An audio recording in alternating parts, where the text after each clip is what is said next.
In this world, there's one man who refuses to follow the script. We have rules here, you know that. And if you don't follow the rules, then what are we? One man stands tall in the face of adversity. But it ain't about how hard you hit.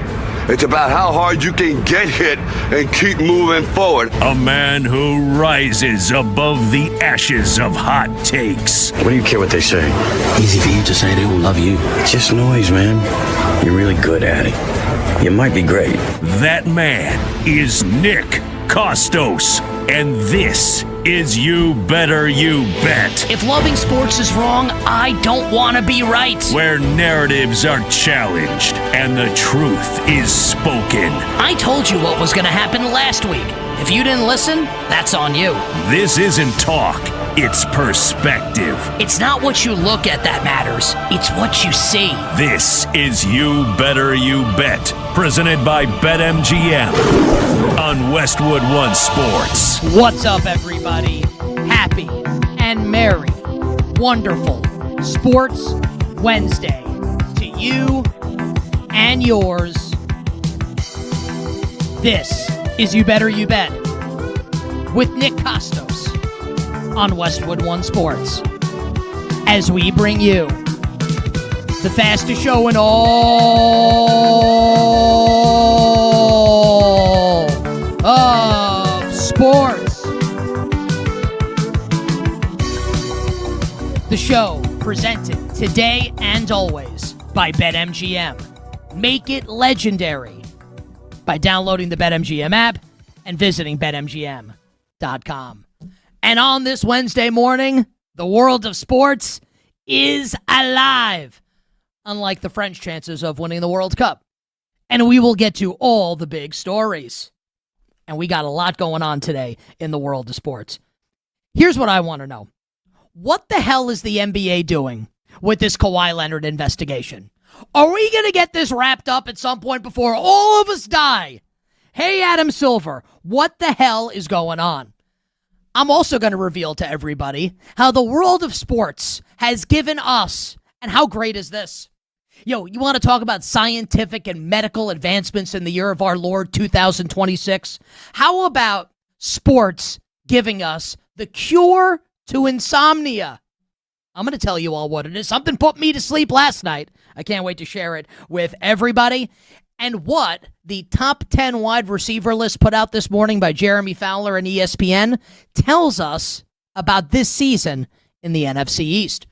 All our bets for tonight will close the show. The phone number, 310-840-4910. We are on YouTube, youtube.com/@thekostos, TheKostos. And we officially begin the wonderful Sports Wednesday edition of You Better You Bet with the biggest French embarrassment since Frederick Weiss and Vince Carter. Since Tony Parker cheated on Eva Longoria. Since Rudy Gobert got COVID and touched a bunch of microphones in March 2020. And since Victor Wembanyama threw the ball off Steph Castle's back in Game 2 of the NBA Finals. Too soon? Not for this Knicks fan. What a French disaster. What a debacle. Sacre bleu. And on Bastille Day, of all days, for the French to have such a debacle, as Spain kicked the ever-loving crap out of France. Spain 2, France 0. France into the third place game coming up on Saturday. Spain onto the World Cup final this Sunday. And I will just start by saying, I was wrong. Way wrong. I was uber confident at the start of the tournament in France winning the World Cup. France was the only bet I placed on a country to win the World Cup. Had it at BetMGM before the tournament started. Talked about it a lot as we led up to the World Cup. I was nervous, as you know, from checking out this show yesterday. And, if you follow me on social, I talked about it a lot over the course of the last couple days that, yes, I liked France to win the game, but I felt like it was basically a coin flip. And I would have made France the slight favorite in the game. I liked France to win. But I even said it, right? And this is not me couching it or playing both sides. I said this. I thought the price at BetMGM with France, minus 145, minus 150, minus 155 to advance, I felt like that was really rich. And I even said on Monday, if I'm giving betting advice for this game, it's to bet Spain. If you have no action already, if you don't have France to win the tournament, if you're just betting the single game, I felt like Spain was the right click of the button based on the price of the game, even if I liked France to win. So I'm not, floored or shocked that France lost. It's not the most shocking outcome that Spain won and Spain are on to the final. And I said that, right? And I think Spain are going to win the championship. I think Spain will beat either England or Argentina coming up on Sunday. So Spain winning is not a surprise in and of itself. But what is a surprise is the manner in which it happened. This game yesterday was, the game stunk. It was not really that entertaining. It was a boring game. Spain boa constrictored this game. Just wrapped itself around France, wrapped itself around the game, and choked the life out of it. This game was not even close. It was not even close. And this would really be the equivalent, and I'll use people on social media, mostly Europeans, hate it when people that follow me and comment on Instagram for my soccer stuff, they hate when I make the American sports comparisons to soccer. But to this audience, I feel like people will appreciate it. In all seriousness, France and Spain are two of the heavyweights of world soccer, of world football. This would be like the Chiefs beating the Bills 24-0 in the AFC Championship game. And coming into the game, the betting market basically had it a toss-up. It's a stunning result and a stunning beatdown. So again, Spain winning, not a shock. Spain dominating, yeah, that's a surprise to me. That was a big surprise to me. And while it's fair to say, it's true, that I expected more from France in this game, and I expected more from Didier Deschamps, we'll get to him, the outgoing French coach. I expected more from Kylian Mbappe, even if I felt like Mbappe at least tried in the game. I expected more from Mbappe, 0 shots on target from one of the best players in the world. I expected more from Ousmane Dembele. I expected more from Michael Olise. Lucas Digne was a barbecued chicken by Lamine Yamal. He was horrible in the game and kicked Yamal literally in the first half, leading to a penalty, which Oyarzabal connected on, giving Spain a 1-0 lead, and then Pedro Porro in the second half put Spain up 2-0. And when Spain go up 2-0, it might as well be 10-0. Like a 2-0 Spain lead is like a 31-0 lead in football. It just is what it is. You're not coming back against this Spanish team. So while I expected more from France, and I felt like France could lose, but I felt like France was going to give you a better effort than that. I expected more from France, but I don't think that's the story here. The story here is Spain. The story here is La Roja. Even if they wore the road whites yesterday, France wore their home blues. Allez les bleus, indeed. What a joke. Got absolutely smashed by Spain. This was as impressive a performance as you could possibly imagine. Spain made France, which is, like, what I'm about to say is true. It's not sour grapes. It's the truth. France on paper, the game's not played on paper. It's played on the pitch, right? France is the most talented team. France has the best players. That's why I like them to win the tournament. France has the best starters. France has the best backups. They're the best team. Spain made them look silly. Spain made them look ridiculous. This was an ass-kicking, a thorough domination, where France could not get control of the ball. France could not play their up-tempo game. France wants to turn this into a track meet, and Spain absolutely did not let it happen. And when you watch Spain play football, Spain play soccer, it's like they're a hive mind. And it's funny, as I'm making a lot of NFL comparisons here, and I think they're really apt. When you think about defensive football, and defensive coaches will say this, right? If you listen to a defensive coordinator, defensive head coach talk, that you want your players on defense to be of a hive mind, right? Everybody, it's different than offense, right? Where each player on offense individually knows what it's doing before the play starts. Defense is a little different. You want everybody on defense to be operating with the same collective goal in mind on every single play. Everybody's got to do their job, right? And when everybody's doing their job and there's no weak link, assuming that the talent is good enough, you're going to have a really good defense. And that's what Spain feel like to me. Almost like, and it's funny because there are comparisons to be made to the 2010 Spanish team, which I will make in a little bit, but it feels like this Spanish team, like engineered in a laboratory to dominate world football, to dominate world soccer. The poise and you saw France lose it, and I understand. I'm hot-headed. I would have lost my composure too if I were Kylian Mbappe, like striking Unai Simon, the Spanish keeper, in the face towards the end of the game. Not in like dramatic fashion, but you saw France lost their composure. And they got stuffed into a locker. I don't blame them. But on the flip side, Spain never lost composure. Spain always played within itself. You got the sense that there was very much cool, calm, and collected in the nature in which they played. I don't know what to say other than that.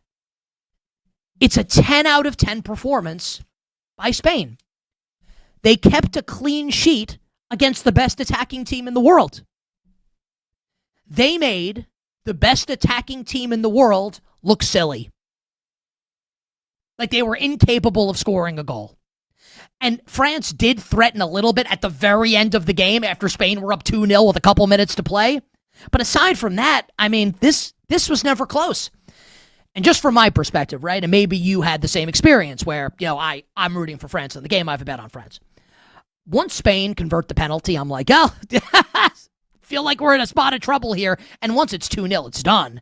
And you get this sense as you're watching, like, okay, I'm going to watch the rest of the game because who knows what could happen. We've all watched sports long enough. But you kind of knew where this was headed. And it's the Anaconda Vice. They choke them out.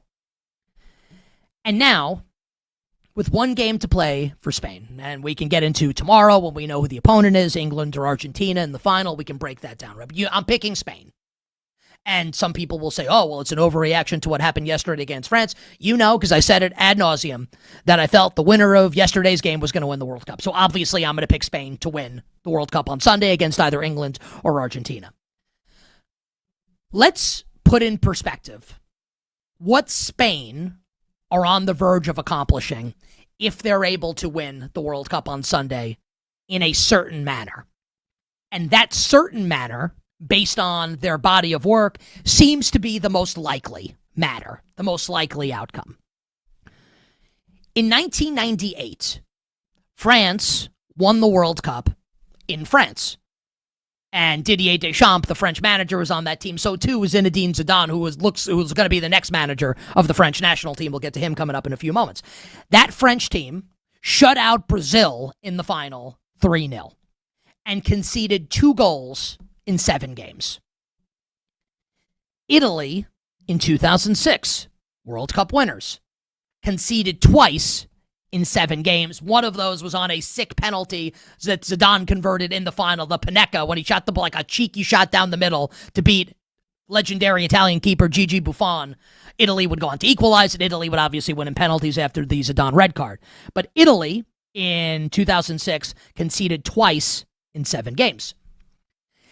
And that legendary Spanish team that won the European Championship in 2008, the World Cup in 2010, and then the European Championship again in 2012, in that 2010 World Cup in South Africa, conceded twice in 7 games. Those are the best ever defensive stats in terms of goals allowed, which is what matters the most, obviously, by World Cup winners in history. Given the expansion of the World Cup this year, teams have to play 8 games. So Spain have now played 7 games, with 1 more to play on Sunday for the World Cup Championship. Spain, thus far, in 7 games, have conceded 1 goal. Just 1. Just 1. And it's not like they are shutting out curtain-jerking jabroni countries here. Cape Verde didn't score against them. And you might think, well, Cape Verde like almost beat Argentina or almost took Argentina to penalties and drew Uruguay 2-2. Cape Verde couldn't score, couldn't sniff a goal against Spain. Saudi Arabia doesn't score against Spain. Okay, we can say Saudi Arabia, kind of a curtain-jerking jabroni soccer country. I understand. Uruguay, desperate in its final game to get out of the group stage, no goals against Spain. Then in the knockout round, Austria scored goals in the group stage, right? Shut out, 3-0. Then Portugal, with all its attacking talent fronted by Cristiano Ronaldo, clean sheet, shut out by Spain. The only team that has scored on Spain is Belgium, which if you're American, and I think the vast majority of the audience is, probably makes you feel a little better about the way that game went, right, with Belgium and the United States. Belgium gave Spain the best game Spain has had in the World Cup. Makes you feel a little bit better if you're an American soccer fan. And then the piece de resistance, the cherry on top of the sundae, France, 0 goals yesterday. If Spain win to 0 on Sunday, which you have to think is the most likely outcome, right? Whether it's England or Argentina, Spain's probably going to win the game 1-0. Like, that's the most likely, in my estimation, the most likely outcome. We can say that 2026 Spain, the reigning European champions, Spain, are the 1985 Chicago Bears, the 2000 Baltimore Ravens. This is the Legion of Boom Seattle Seahawks. This is one of the great defenses, if not the greatest defense in the history of international football, of international soccer. Like, that's how good this is. Not an exaggeration, not an overstatement, not hyperbole. The numbers show it, and the eye test show it. This is like the opposite of Jaylen Brown. Like, you watch Jaylen Brown, and he's great. And then the numbers tell you he sucks, and you think, well, how could this be possible? This is the opposite of that. This is, you watch Spain play, and you think, oh my God, this defense is impenetrable. And then you look at the numbers, and the numbers tell you the same thing. So this is just, it's unbelievable what Spain have been able to accomplish. Especially when you consider, and this is a fair point that I think a lot of people made. Now, no one, only idiots would have said that Spain were the worst of the 4 teams in the semifinal. People didn't say that, right? But what people did say correctly was that Spain had the least fanfare of any team in the semifinal. And that's the truth. France obviously is fronted by Mbappe. They're the tournament favorites. England is England with Harry Kane and Jude Bellingham. And Argentina obviously have the GOAT in Leo Messi. Spain have one true quote-unquote star player that is known to like the casual sports fan. And that is Lamine Yamal, right? If you ask the average sports fan, name a Spanish football or Spanish soccer player, they will name Lamine Yamal and that'll be it. This is not like in 2010, where Spain had household names at the time, like David Villa and Fernando Torres and Iniesta and Xabi Alonso, who's the manager of Chelsea now in the Premier League, and Xavi and Sergio Ramos and Iker Casillas, Saint Iker, the goalie, right? Legendary keeper for the Spanish national team. This is not like that. It's not. Now, I know who these guys are because I pay really close attention to it. But the average sports fan doesn't know who these guys are. This is the epitome of team, what they're able to accomplish here. Shutting out France. Incredible. And I said it already, I'll say it again. Like, people are going to say, well, England or Argentina are being overlooked in the final because of Spain's performance against France. And to that I say, nonsense. No, like, this is the best team. And I guess your counter to that could be, well, Nick, you said France was the best team. I was wrong about that. But if it were France against England or France against Argentina, I think France would have romped against either of those teams in the same way I think Spain will get it done against either country on Sunday. Last note here, and it's on the French. I think we can say Didier Deschamps, who played on the 1998 World Cup winning team and has managed this team since 2012 Euros ended. So he's been the manager of the French national team for 14 years and played on it. It's like his life is the French national team. I'm going to go ahead, and some people won't like this. I don't care. And maybe this is like an American thing to do. Guess what? I'm American. I think his tenure is a disappointment as the manager of the French national team, given all the talent they've had over this entire run. One major trophy. The 2018 World Cup. Now, it's a big one, And can you say something's a failure if you win the biggest championship? I'll ask, do you think the Packers failed by only winning one Super Bowl with Brett Favre? Did Mike Holmgren fail? Did Mike McCarthy fail only winning one Super Bowl with Aaron Rodgers? That's where we're at here. That's what this is. 2016 European Championship at home against Portugal. Big favorite. Cristiano Ronaldo gets hurt early in the game. They lose in extra time to Portugal at home. Great. You win the 18 World Cup. You get bounced early from Euros against Switzerland. You lose the 22 World Cup final to Argentina. You get bounced by Spain in 24 Euros in the semis, and then you get bounced by Spain in the semis of the World Cup here. One big trophy. Should have been more. And I'm not French. I don't bet on France in every tournament. I did in this tournament. I'm keeping it a buck. It's a disappointment. And Kylian Mbappe was upset after the match, saying that, and look, like he knows they got outplayed. Everyone knows. How could you say otherwise? But he's killing Deschamps' tactics in this match. Basically playing into Spain's hands. This is the kind of thing I wish I had known before the game. Or else I wouldn't have been so confident in the French. And with Deschamps set to exit the French national team, France legend Zinedine Zidane. Oh, yeah. One of the best players of all time. Managed Real Madrid to multiple 4 Champions League victories, including 3 consecutive last decade. Will take over as the manager of the French national team. Now, again, I'm not French. I don't know if I'll bet France again in a big tournament. I may. I have no idea. I need to see kind of like what's going on. But I'll say this. With Zidane, this French team going to be way more dangerous. Way more dangerous. And that's not, a knee-jerk reaction by me. Ask a big soccer fan or analyst, and they will tell you the same thing. So France is down now. And again, I'm not French to saying this. This isn't like I'm a Knicks fan pumping up the Knicks. I'm just saying. France is down right now.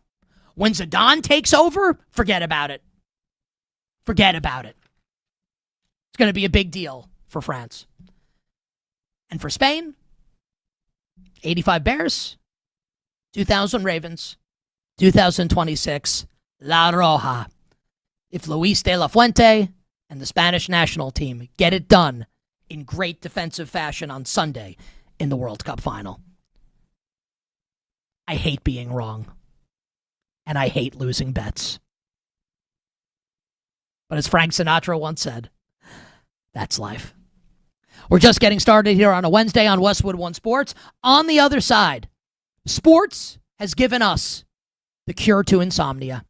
And for that, I, as a father of a young child and someone that does a morning show, I am forever grateful. I'll tell you what it is next.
Now, back to You Better You Bet with Nick Kostos, presented by BetMGM on Westwood One Sports. This segment on You Better You Bet sponsored by Progressive Commercial Insurance, protecting small businesses with affordable coverage options. Get a quote today at progressivecommercial.com, progressivecommercial.com. Have you ever been unable to fall asleep? For whatever the reason. Maybe you're doom scrolling on your phone. You've got stuff on your mind. You're tossing and turning all night long. We've all been there. Whether you're a sports fan or not, we all have those restless nights. Well, I am here to tell you that sports has given us the cure to insomnia. And I am living proof of this. It doesn't give me pleasure to say this because I wish this event were more exciting. I love sports. I wish I were more into it. But I have to be honest, it literally put me to sleep last night. The Major League Baseball All-Star Game is the cure for insomnia. We've cracked it. If you're out there and you've got trouble falling asleep, if you're up, this is should be like an infomercial. We need the fine print on the screen underneath me.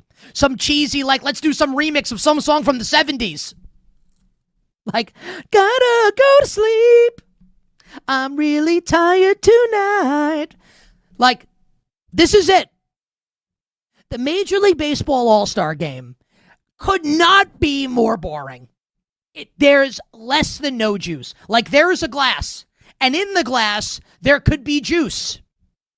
In this glass, not only is there no juice, but there's dust at the bottom of it. And I don't understand, and I say this about many different broadcasts of many different events. Why can't it just be sports? Why can't we just do sports?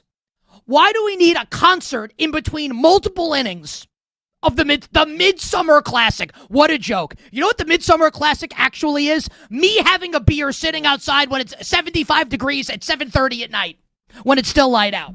That's the Midsummer Classic. You know what the Midsummer Classic is? The first day of NFL training camp. That's the Midsummer Classic. Do you know what the Midsummer Classic is? NBA free agency. That's the Midsummer Classic. The Major League Baseball All-Star Game puts you to sleep. It's horrific. And people want to bash the Home Run Derby. The Home Run Derby, I mean, you can't compare these two events. You can't compare them. This is like Breaking Bad Season 1 versus the final season. One can put you to sleep. The other is a thrill ride. White knuckle. You're watching, you're entertained throughout. You can't compare them. It sucks. So the AL wins. They shut them out for nothing. Yeah, the National League basically can't get a hit in the game. How about my Yankees? Cody Bellinger, MVP. Good thing I bet Ben Rice. But Bellinger and Rice become the first pair of teammates to drive in at least 3 runs in the first inning of an All-Star game since Joe Morgan and George Foster for the 1977 Big Red Machine Cincinnati Reds. For Yankee fans, that was a big shock because the Yankees haven't scored 3 runs in a first inning since May 29th. But that's neither here nor there. That's just me as a salty Yankee fan. So, good job by Cody Bellinger. Good job by Ben Rice. Rays fans are happy that Junior Caminero isn't hurt, gets drilled in the hand with a fastball. Looked like he'd be out for some time. X-rays are negative. I mean, aside from that, this game sucks. It just does. And I don't want it to suck. I love baseball. I love all sports. I want to be entertained. I enjoy being entertained. I'm literally, last night on my couch, I'm watching this game, and I'm thinking to myself, I think I need to go to bed. I don't think I can watch this. It's horrible. Now, John Smoltz kept saying, and he should say it. I would say it if I were him. He's getting paid a lot of money to make this sound great. Kept saying, this All-Star game, the Major League Baseball All-Star game, is the best All-Star game in any sport. And he's wrong. Now, they're basically all bad. It's varying degrees of bad. Like, if the NHL All-Star Game happens in the woods with no one around, does it actually happen? How about if it happens in an arena with thousands of people? Does it happen? How about the NFL Pro Bowl games? Is this a thing that does it actually happen, or do we just say it happens? I've never met anyone that's watched it. than the Major League Baseball All-Star Game. Think about this. What a world we live in, where we can say with honesty that the best All-Star Game by far is the NBA All-Star Game. And all anyone does is bitch and moan and whine and complain about it. This NBA All-Star Game was basically Super Bowl 42, the NBA All-Star Game compared to the MLB All-Star Game last night. What a joke. Put me to sleep. Hey, like with New England Journal of Medicine, here's your front page story. Cure for insomnia. Major League Baseball All-Star Game. We'll take a quick break. On the other side, Danny Parkins joins First Things First on Fox Sports 1 here, presented by BetMGM.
Now, back to You Better You Bet with Nick Kostos, presented by BetMGM on Westwood One Sports. It is time for the world's top stars to go head-to-head on the pitch. Grab today's odds boost token from BetMGM, join the excitement, and make your world's game moment. Activate your token for any world's game bet. For me, it's England to advance to the final, minus 125 today against Argentina. Can't wait to see how it loses after France got stuffed into a locker yesterday by Spain. But anyway, you can activate your token for any world's game bet, and you'll receive a bigger payout if your bet wins. Download the BetMGM app today, and please gamble responsibly. Joining us right now on the show, been a couple weeks since I had the pleasure of chatting with my pal, Danny Parkins, who, I gotta tell you, soccer aficionado Danny Parkins, killing it with his takes on soccer on FS1. I absolutely love to see it, and I know that I don't know that this is true, but I'm assuming it is, that he's excited about Caleb Wilson looking like all-star caliber player for his Bulls at Summer League. First things first, Fox Sports 1 on Twitter at Danny Parkins. What's going on, brother? How are you? Nick, it's good of you to work. It's good of you to be back from vacation and grace us with your presence. No, I mean, listen, I'm incredibly jealous of your schedule. I'll be taking some time off over the next 6 weeks, but you take time off all the time. I'm very jealous of you. And yes, you mentioned Caleb Wilson. My God, it's beautiful. It is. He hit 7 threes in college, and he hit 7 threes in his summer league debut. And I know all of these guys are pro athletes before they make it to the NBA, and I know they are all media trained. Like Darren Peterson is saying all of the right things with the Jazz. Yaxel Lindeborg is saying all the right things with the Warriors. Gabanza is saying all the right things with the Wizards. Caleb Wilson is saying all of the right things to like the nth degree. No one wants it more than me. Oh, these guys aren't going to play me in Summer League. That's okay. I'm going to get to play against everybody and prove what I can do soon. All I heard about was that my jump shot was the reason that I wasn't a top 3 pick. So as soon as he got cleared from his wrist injury, he said he took 2,000 jumpers a day. And I was like, okay, kid, a little hyperbole. Then he's coming out and hitting step back threes, looking like he took 2,000 jumpers a day. I'm in love. I don't blame you. It's real. And so I guess where the conversation takes us now is, what can this actually look like this season for the Bulls? Because like no one's going to say that they're going to be like a top 4 seed in the Eastern Conference. Like the team isn't ready around Caleb Wilson. But like, do you look at this team and think, yeah, like this could be a top 10 team in the East, maybe get it, which would be a massive success in year 1 for Tiago Splitter?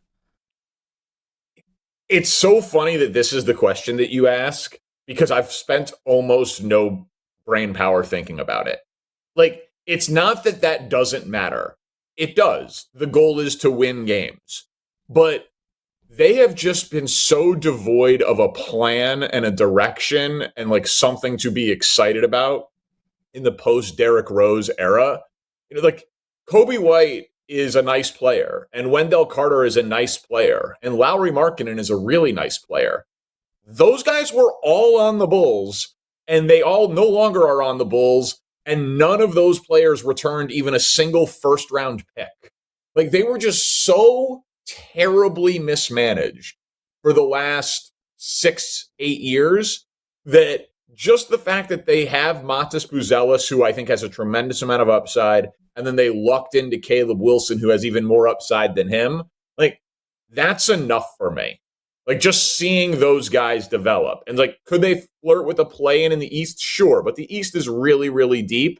And I got to be honest, though, I'm not even thinking about it right now because they're still so far away from contention, and they're so young. Fair to say that the Bulls season is a success. Not necessarily if they have a play-in spot.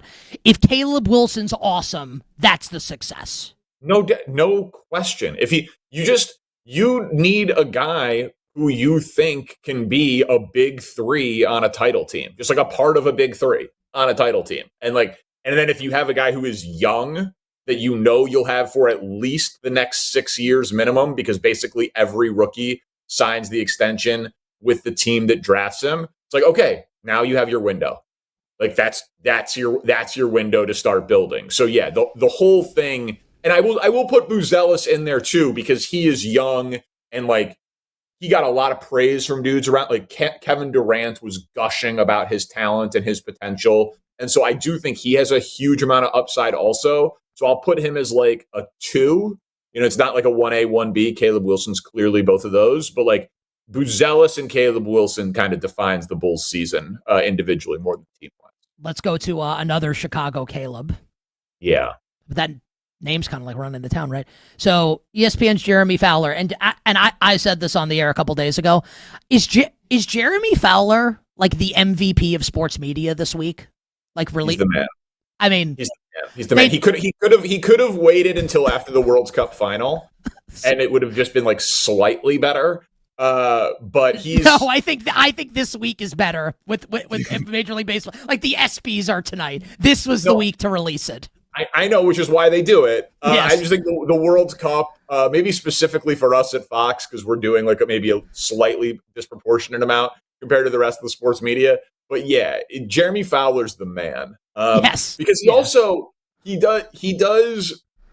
It's one of the and he's a real journalist, and I've never met the man, so this is not in any way a shot. But like lists, and I do top 10 Tuesday on the show. I love lists. Take artists love lists.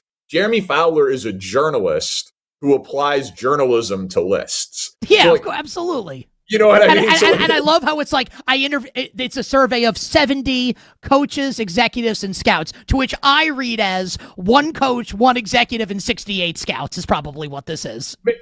Maybe, but regardless, it's at least more credible. And like you can like the NFL top 100 list is so bad that whenever it's so bad that whenever like the producers on First Things First pitch it, I'm like, there better be nothing else going on.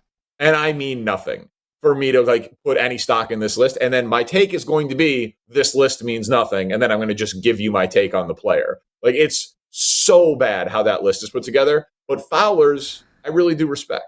I actually want to take this in a different direction. I gave a take just now, and I'm curious your opinion on it. So like, this is the truth. Last night, the Major League Baseball All-Star Game like put me to sleep. I could not be less interested in it.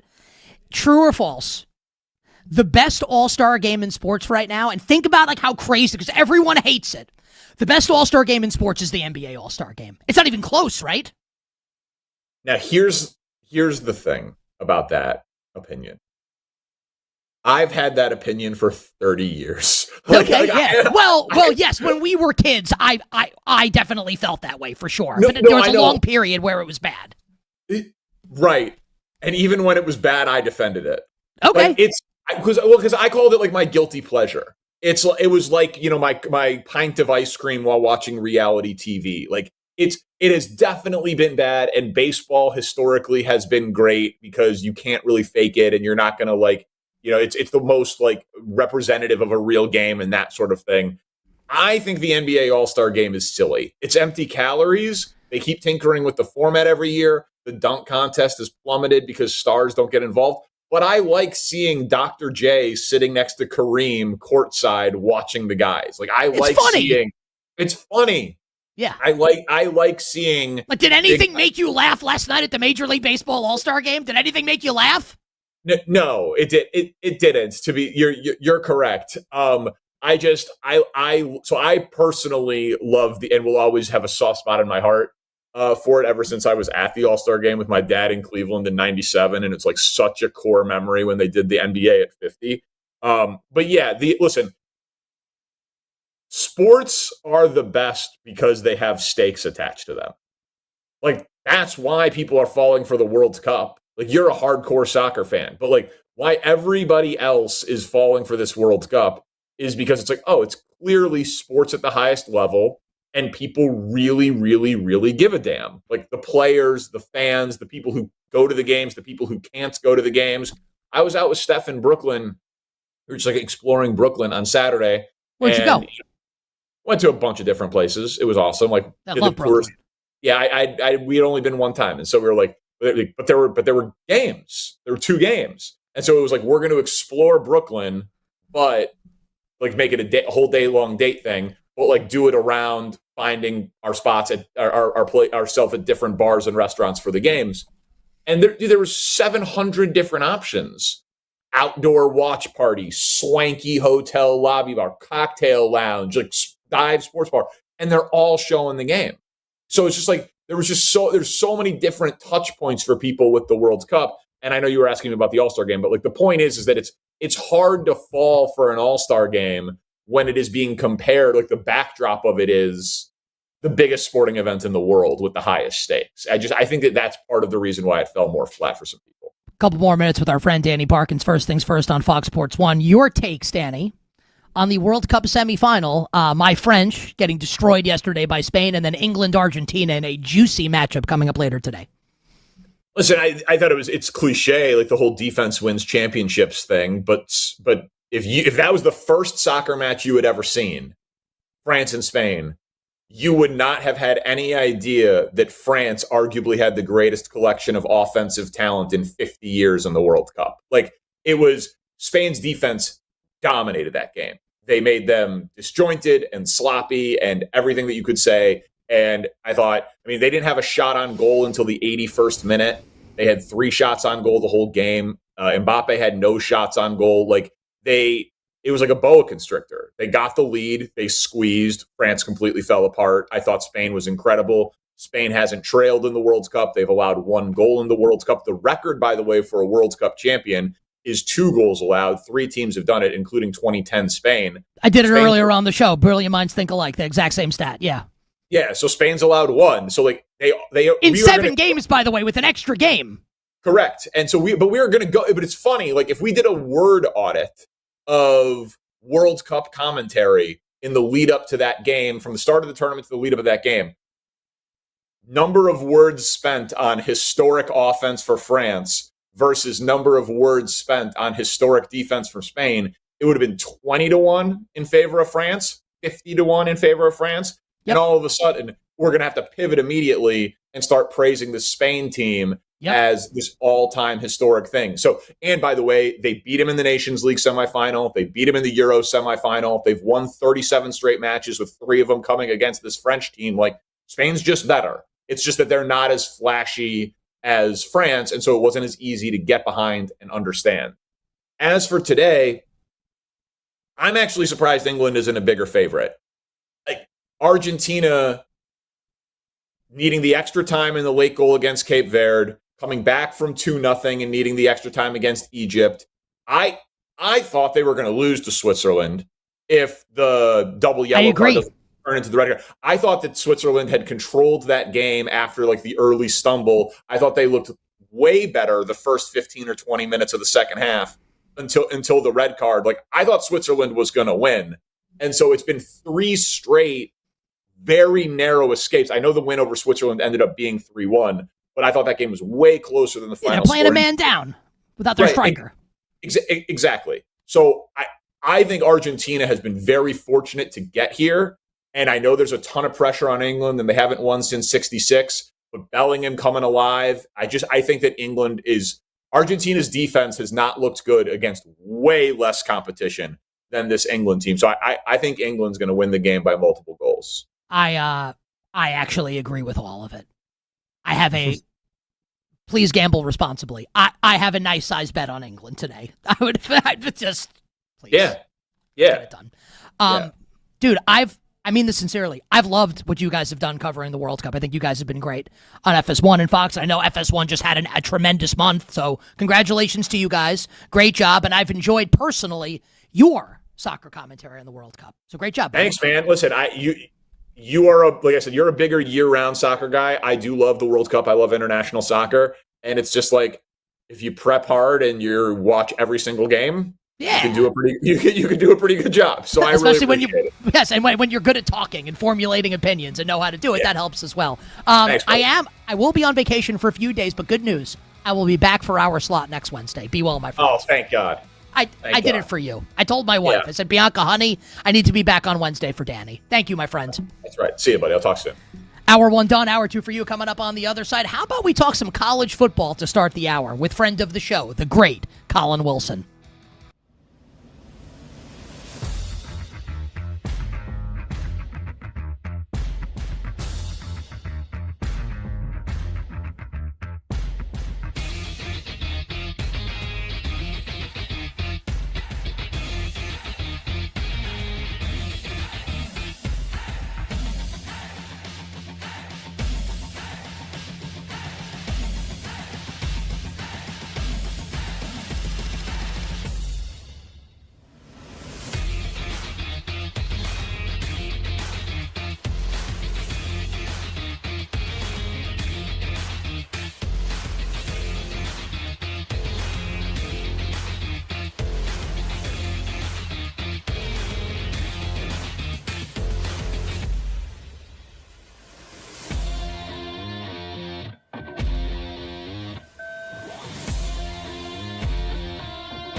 biggest names in the business are on You Better You Bet with Nick Kostos. Hey, this is Joe Buck, and you have done it. You have found it. You are listening to You Better You Bet. Great decision. This is Bob Costas, not Kostos, but you are listening to Nick Kostos on You Better You Bet. Hi, this is Kevin Harlan of CBS, Westwood One, and TNT, and I'm listening as you do every day to You Better You Bet with the most handsome single man in the radio business. A man who, if I was not married for 38 years, I might consider myself the kind of guy that can electrify a listening audience and a crowd of bystanders watching him do what he does so well each and every day. Continue to listen right here on You Better You Bet. This is You Better You Bet on Westwood One Sports, brought to you by BetMGM. The wonderful Sports Wednesday edition of You Better You Bet rolls on. Nick Kostos, our incredible crew, and you here on Westwood One Sports. I loved the first hour of today's show, even though I had to eat some crow. What would be French for that? I don't know. I had to eat some crow to start the show. Loved France all tournament long. Loved France prior to the World Cup starting. Was convinced France was going to beat Spain. Was convinced France was going to win the World Cup. And then the game started. And it was apparent pretty early on that this was going to be problematic for the French. And it was. La Roja, a.k.a. Spain. 2-0. And if you watch the game, you know that 2-0, is it a fair scoreline? It felt way worse than that. France never really had control of the ball. Spain extends its overall win streak to 37, including a number of wins over the French on that win streak. This was as impressive as it gets, as dominant as it gets. And now Spain staking its claim as one of the greatest defenses in the history of international football, of international soccer. 1 goal conceded through 7 games of this tournament, and it was against Belgium in the last round. 1 goal conceded through 7 games. And if we get to Sunday and Spain win 2-0 against either England or Argentina, which to the uninitiated means they win and the other team doesn't score, they go down as the best defense ever in the history of international soccer. They will be the 1985 Chicago Bears, the 2000 Baltimore Ravens of international soccer. What an unbelievable performance by Spain, and a miserable, miserable effort by Le Bleu and departing manager Didier Deschamps. I also told everybody, man, what a scientific breakthrough this is. The cure for insomnia. We found it last night. The Major League Baseball All-Star Game literally put me to sleep. I'm watching the game and I'm thinking, I can't stay awake. So if you're out there, I'm doing you a public service right now. You're out there watching or listening. If you have trouble falling asleep, if you twist and turn at night, if you're constantly moving around, your mind is racing, you're doom scrolling, you find yourself wide awake at 3 a.m. counting sheep, here's what you do. You put on the 2026 Major League Baseball All-Star Game. I promise you, by the time Ernie Clement makes a nice throw from short to first base, you will be conked out. That is my promise to all of you. We'll get to the NBA, this Kawhi Leonard ridiculous situation. Adam Silver embarrassing himself. We'll get to that coming up later this hour. Gary Williams from the Golf Channel next hour to talk the Open Championship, which starts tomorrow in England. But man, I am so excited for this. Because joining us right now on the show, and this is like a nice preview for everybody, because I know, because I'm fans of theirs, that our friend Colin Wilson is with us now on the show. He does unbelievable work, big bets on campus with our friend Stuckey from the Action Network covering college football. And I believe Mr. Wilson, Colin Wilson with us now, at _Colin1, Colin spelled with 2 L's.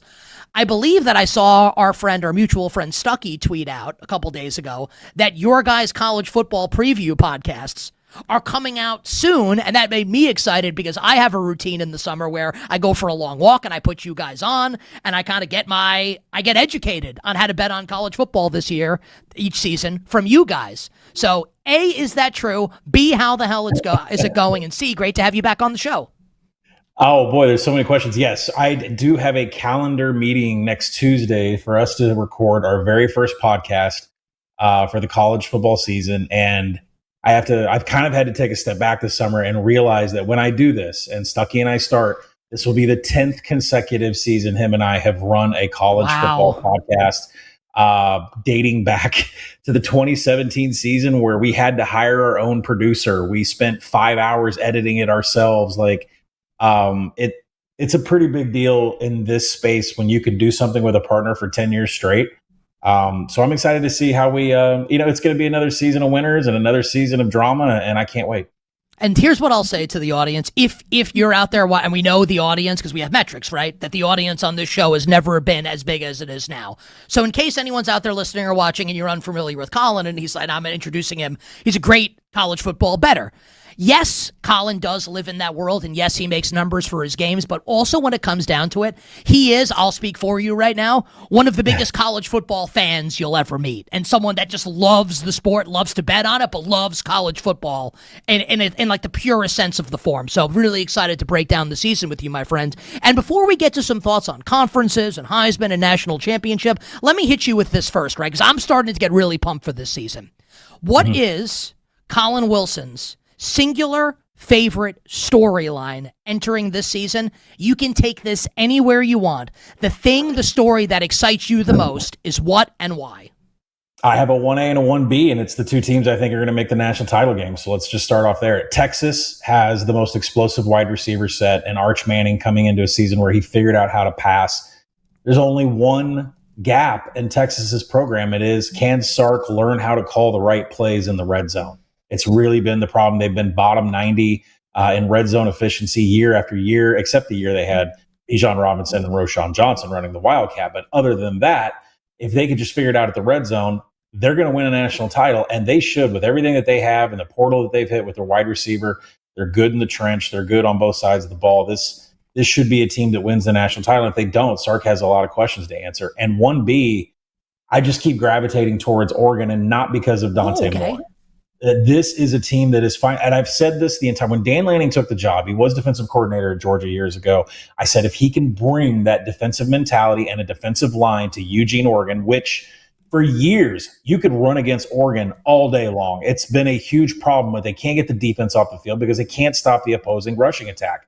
Now they have, I think, the second highest rated defensive line per maybe PFF or Phil Steele. It doesn't matter where you go. They are competing with Ohio State, maybe Notre Dame, for the best defensive line. And you look at Mateo Uiagalelei and Amari Washington, like these guys are playing at the NFL level. They're going to be top 5 picks. And it's something to say that Dan Lanning has all of his pieces in place for Oregon to make a national title run. And I think that's the two teams that are going to be there. And so, that's the two biggest questions and the two biggest narratives, but that's the teams I have playing in the national title game.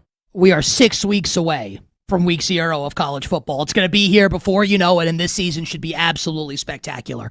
So, Colin, I have the BetMGM odds board open right now, and Texas and Oregon are amongst the favorites, right? Texas to win the title at BetMGM is plus 750. Oregon is plus 800. There are 3 teams ahead of them as favorites on the odds board. Well, Indiana is the co-third choice along with Texas. Indiana plus 750, the reigning national champions. So your 2 actual favorites are the teams that played in the national championship game, not this year, but last calendar year. Ohio State is the favorite at plus 600 with Julian Sayin and Jeremiah Smith back. Notre Dame with C.J. Carr at quarterback plus 700, the second choice on the board. So this is not like Colin hates Ohio State or Notre Dame. I'm sure you think both teams will be in the playoff and will be really good. Why not Ohio State or Notre Dame in the title game? Why Texas and Oregon over those 2 teams? I have a problem with Ohio State on both sides of the ball. Of course, here we go again. The people that have listened to our pod for 10 years realize that my Ohio State love is always short. But I mean, my issue with them is the defense again. They've lost at least 7 starters, I think, on the defensive side of the ball. So even though they recruit and they not NIL just starters, right? portal. Like top 10, top 15 picks in the NFL draft that just happened. So it's like you're 100% right about this. Yeah, so they're really depleted on the defensive side of the ball, and it's not going to be the same defense that won a national title a couple years ago. And plus, Julian Sayin, like I know we're going to touch on Heisman probably, but this guy can't win the Heisman when there are like 3 other better players on his team, including Jeremiah Smith. So, and Julian Sayin, I just don't see it in the numbers that I see with the other quarterbacks in college football. for him to like stand out and belong at the top of the odds board for the Heisman. So Ohio State, I got problems on both sides of the ball for them. Notre Dame, I don't really have a lot of I mean, this is a top 5 defensive line linebacker, secondary unit. The defense is going to be stellar. They just have to replace the running backs that they lost last year. But CJ Carr is a legit Heisman winner. And I think their entire season about entering the playoff with a bye, about having one of the top seeds, really comes down to that game against Miami in the second half of the season. So, I'll kind of Notre Dame, and Stucky and I talk about this a lot. Like, when you think that they're going to have a perfect season, you think that they're going to dominate people, they go out and lose to Northern Illinois as a 28-point underdog. And sometimes these things happen with Marcus Freeman. So, I think really if you want to buy Notre Dame, the time isn't now preseason while the hype is coming in. It's when that dip comes and that Northern Illinois game happens somewhere on the schedule. Let's get into the reigning defending national champion. It's going to always feel weird, I think, to say it, right? The reigning defending national champions of college football, the Indiana Hoosiers. With Curt Cignetti and company, Fernando Mendoza obviously onto the NFL. The TCU transfer, Josh Hoover, looks like he'll be the starting quarterback this year for Indiana. How do you handicap and how do you project Indiana this year following a title last year?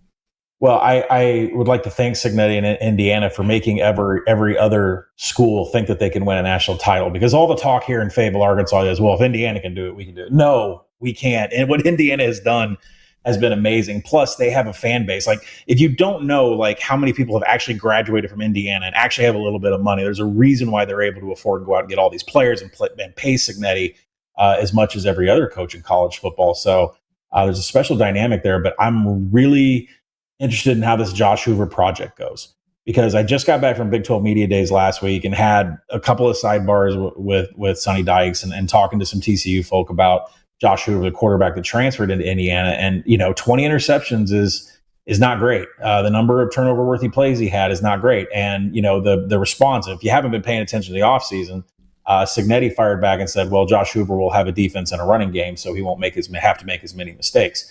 So there's no love lost between TCU and Indiana right now. But the question is can Josh Hoover not make as many mistakes as he did with TCU in that Kendall Browse offense and be a more disciplined quarterback like Fernando Mendoza was? So I can't really buy Indiana, although they have two of the best wide receivers in college football. They still are going to have a great defense. It all comes down on Josh Hoover. So we'll see how that plays out. I'm just not a believer in him. There are so many juicy storylines and fun teams entering this year. I don't think we're going to be able to get to all of it because there's so much good stuff here. Let's go to Miami. National finalist last year, loses to Indiana in the championship game. The Duke transfer Darian Mensah comes over to take over for Carson Beck at quarterback. Miami is one of the top choices to win the national championship and the favorite to win the ACC. What about Mario Cristobal and the Hurricanes after a run to the title game, Colin, last year? Yeah, heavy favorites in every game that they play this year, except for Notre Dame, where they will be an underdog. What is that? On November 7th. By the way, don't have a wedding on November 7th. Don't make any plans. Don't go hunting. Don't do anything. November 7th is the biggest day in college football this season. But as far as Miami is concerned, it's the same thing that I just said about Indiana. If it's preseason, I like to identify where there could be gaps or holes in the team that are going to keep me from cashing tickets. And Darian Mensah has the ability to take over a game and score 6 touchdowns. And he also has the ability to have 6 interceptions and 6 fumbles in a game too. So how disciplined is he going to be running this offense? Carson Beck was so fantastic at limiting mistakes, short throws, hitting the big. Malachi Toney was one of the best freshmen I can remember in years. A wide receiver, just saved everything. And so I think Darian Mensah has the ability to make some of these teams like Stanford, Florida A&M, Wake Forest, that's who they start off with. Mensah should absolutely crush them. But when he actually gets to face an actual defense, Clemson's still going to have a top 10 secondary in the nation, even though they're falling off the map, and Miami will be at least 12-point favorites over them. There are going to be, some defensive backs. Narduzzi comes up after that. The Clemson, Florida State, Pitt stretch is going to determine if Mensah can take these guys all the way. But again, if they lose to Notre Dame, they're going to hang around probably a 9-10 seed and do it. They're going to have to do what they did last year. And I'm not sure if the defensive line is as strong as it was with Bain and Messidor. Oh, this I brought up November 7th and the schedule. Oh my God. Oklahoma, Florida, Georgia, Ole Miss, Oregon, Ohio State. I'm going to leave a bunch of games out here just in interest of time. And how about also Alabama and LSU? Let's talk about both of those teams now here. You better you bet on this Wednesday. Nick Kostos and you, Westwood One Sports. Our guest, college football expert Colin Wilson from the Action Network. The podcast, Big Bets on Campus with our friend Stuckey. It is, I've listened to it for years, and I am biased because I like both guys, a tremendous college football podcast and college football betting podcast.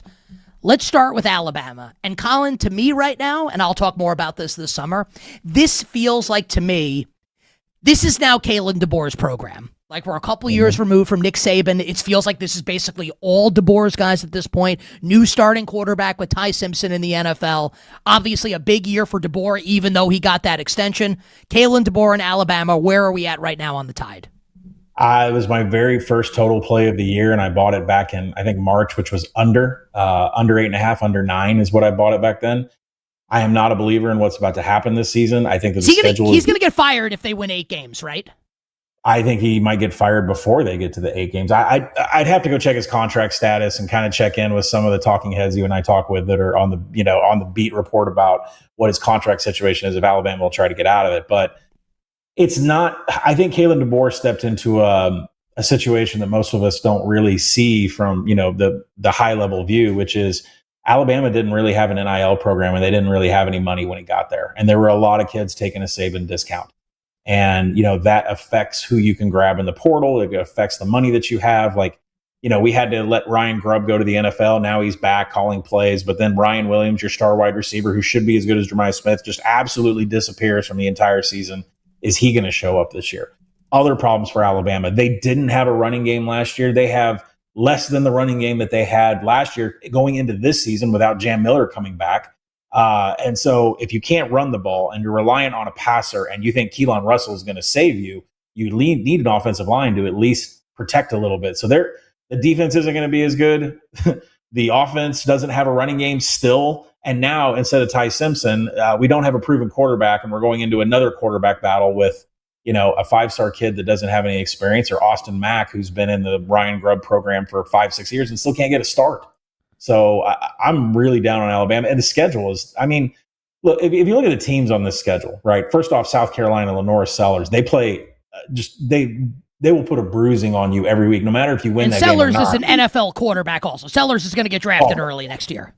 Oh, if he played for Alabama, I wouldn't be having this conversation about an under. But Mississippi State is going to be improved. Georgia is where they are. Tennessee is improved. Texas A&M is going to be, same level. Like this schedule, and then we talk about November 7th against LSU. This schedule is brutal. It's nasty. So I don't want anything to do with Alabama. It's an under for me. All right, so under the win total for Colin and Alabama. Let's get into Lane Kiffin and LSU. And just for the audience, right, whether you like or dislike Lane Kiffin, the one thing that you have to acknowledge is that he is tremendous content and is a character. And sports and in life, we love characters. And it's going to be obviously interesting to see how this goes. An early season game at the Grove against Ole Miss, his former team. What about Lane Kiffin and LSU this season, Colin? Your expectations for them? I think Lane Kiffin makes enough money. He should have people handling some burner phones and keep his stuff off social media. Look, they have every player in the world. Like, they were able to get their pick of who they wanted in the portal. I have them at 94% returning offensive experience, and that's because of such a huge portal influx that includes quarterback Sam Levitt, who I can't look at any of his numbers and say that there's going to be a downturn here for LSU, because Sam Levitt's actually a rising star at the quarterback position. I don't think they'll miss Garrett Nussmeier at all. And every position that they have is somebody that was the most highly touted player at their position in the NIL and the transfer portal. So there's nothing that I can say about the roster. There's nothing I can say about his coaching. If he can build a roster that gets the Ole Miss program to the semifinals without him coaching it, then that means LSU has to win a national title here while Lane is here. And if he doesn't, then that's considered a failure. And I don't think he's backing away from that whatsoever. So I do project them over 9 wins. I think if you turned off college football and you haven't paid attention to it at all, getting 10 wins is going to be almost impossible. There is so much parity going into this sport thanks to the transfer portal that a 9-3 season, there will be 9-3 teams make the playoff. 10-2, you're automatically guaranteed to get in, but it is getting tougher and tougher and tougher to get double-digit wins in college football, and I project LSU just over 9 wins. Well, this interview is almost 20 minutes long already. I could do this for another 2 hours with you and just hit a bunch of different teams, just in the interest of time and commercial breaks and all those chestnuts. One more team and your thoughts on them in like 30 seconds, and then we'll close with Heisman. What's Texas? Go ahead. What do you got? Oh, I was going to say, if you're going to let me rattle one off, I was like, why are we all going for John Mateer Heisman last year and he was hurt? Why aren't we buying him again? So you like Oklahoma this year? I do. The defense will be just as good, and I think Mateer is healthy. I think it could be. And by the way, I think that line against Michigan is going to fly. I think it's going to get hit by the Sooners as we get closer here. So what's the upside for Oklahoma this year in your eyes? Win a playoff game instead of getting embarrassed in a playoff game. I mean, if they had a path to make the semifinals, I think they could. The limitation is going to be the skill position players they have at running back and wide receiver, and can they compete at the level of what Texas and Oregon has? And that's where they fall short. So Mateer right now on the Heisman board is 25-1. So maybe he's the answer to this question, but for those who like to toss a couple bucks down, C.J. Carr of Notre Dame and Arch Manning are your co-favorites to win the Heisman at BetMGM plus 750. Trinidad Chambliss is back at Ole Miss, which is great for college football and great for all of us. Chambliss plus 900. Julian Sayin, who you said can't win, and Mensa at 11. Dante Moore and Josh Hoover at 12, along with Jeremiah Smith. LSU quarterback Sam Levitt and Georgia quarterback Gunnar Stockton at 16. USC quarterback Jaden Mayava at 25, along with A&M quarterback Marcel Reed and Oklahoma quarterback John Mateer at 25. Is Mateer the choice, or you like anybody else at Heisman? There are two names. Mateer is the one we've already talked about. Like I said, whatever we expected out of him last year, well, now he's finally healthy in second year in the OU system. I'll give you a long shot, and it's I'm not sure if the number is going to move, but I think this team is absolutely going to win the Big 12, and I think they're going to be led by this beast of a quarterback who's only a sophomore in Bear Bachmeier. If you happen to not know who that is, he was a freshman last year and just trampled all over every Big 12 defense. And the same thing is going to happen this season. Bear is going to put up unbelievable numbers through his arm and through his legs. He's probably going to eclipse 40 all-purpose TDs. If you win the Big 12 championship game, the Heisman voters have till after conference championship Saturday to make their vote. You win the Big 12 championship game, you potentially go undefeated or have one loss. All BYU has to do is get over the Texas Tech hump. If they do that, Bear Bachmeier at 60-1 has true value because he's going to throw up at least 40 all-purpose TDs. And remember, Texas Tech was going to be Brendan Sorsby's team, and Texas Tech having to pivot away from that now with Sorsby not playing college football at all this season. One-word answer, national champion this season, who is it? It's the Texas Longhorns. That pains me as an old Southwest Conference Razorback guy, but it's the Texas Longhorns. I had to tell you, I'm not saying they can't win. Maybe I'll even pick them to win or bet them to win, but they're going to be in these close games, and they're going to show Sark on the sidelines, and your blood pressure is going to raise whenever the camera cuts to him. Colin, You're the best. What do you got? No, I said I agree with you. It's all based on Sark. My money goes in down the toilet or in my pocket based on Sark's play calling at the red zone this year. Well, I mean, ask Atlanta Falcons fans how they feel about that. This was a nice appetizer, Colin, for the entree soon to come. We'll definitely have you on before the season starts. And for everyone, we are 6 weeks away from the first college football game. And how great is that? Colin, can't wait to listen to you and Stucky on Big Bets on Campus. Stay well. We'll talk soon. All right. Thanks for having me. Colin Wilson on the show, again on Twitter at _Colin1, one of the great college football analysts and fans out there in the sports media. We'll take a break, and on the other side, I'd love to know, and I'll speak on behalf of Clippers fans, Raptors fans, sports fans with functional brains. What the hell is the NBA doing with this Kawhi Leonard investigation? We'll try to make sense of it next.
Now, back to You Better You Bet with Nick Kostos, presented by BetMGM on Westwood One Sports. This segment on You Better You Bet sponsored by Progressive Commercial Insurance, protecting your business vehicles 24/7. See if you can save at progressivecommercial.com, progressivecommercial.com. We'll get into the England-Argentina game, semifinal of the World Cup, coming up later this hour, and why I believe England will win, and I think England's going to win pretty easily. It doesn't feel good saying that out loud. Even if I think England's going to win easy, England never make it easy. And then there's that whole thing about, maybe FIFA and everybody wants Argentina in the final for maximum eyeballs. Maybe. We shall see. I'll give you my breakdown of England-Argentina coming up later this hour. We'll get to the National Football League and the top 10 wide receiver list and what I think it tells us about the NFC East next hour. And Gary Williams from the Golf Channel and Sirius XM PGA Tour Radio will join to break down the Open Championship, which starts tomorrow across the pond in England. But for right now, I will never claim to be an Albert Einstein, Oppenheimer, Mensa-level genius intellect.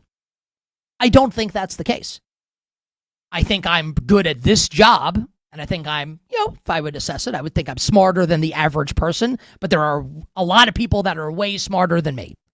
So when I say this, it's not to indicate that I think I am one of the great bright minds on this planet. I am not. But when my intelligence is insulted to a significant degree, I take issue with it. The same way that you should take issue with it if your intelligence is insulted. Now, perhaps you, the listener, you, the viewer, perhaps you are smarter than me. Perhaps I'm smarter than you.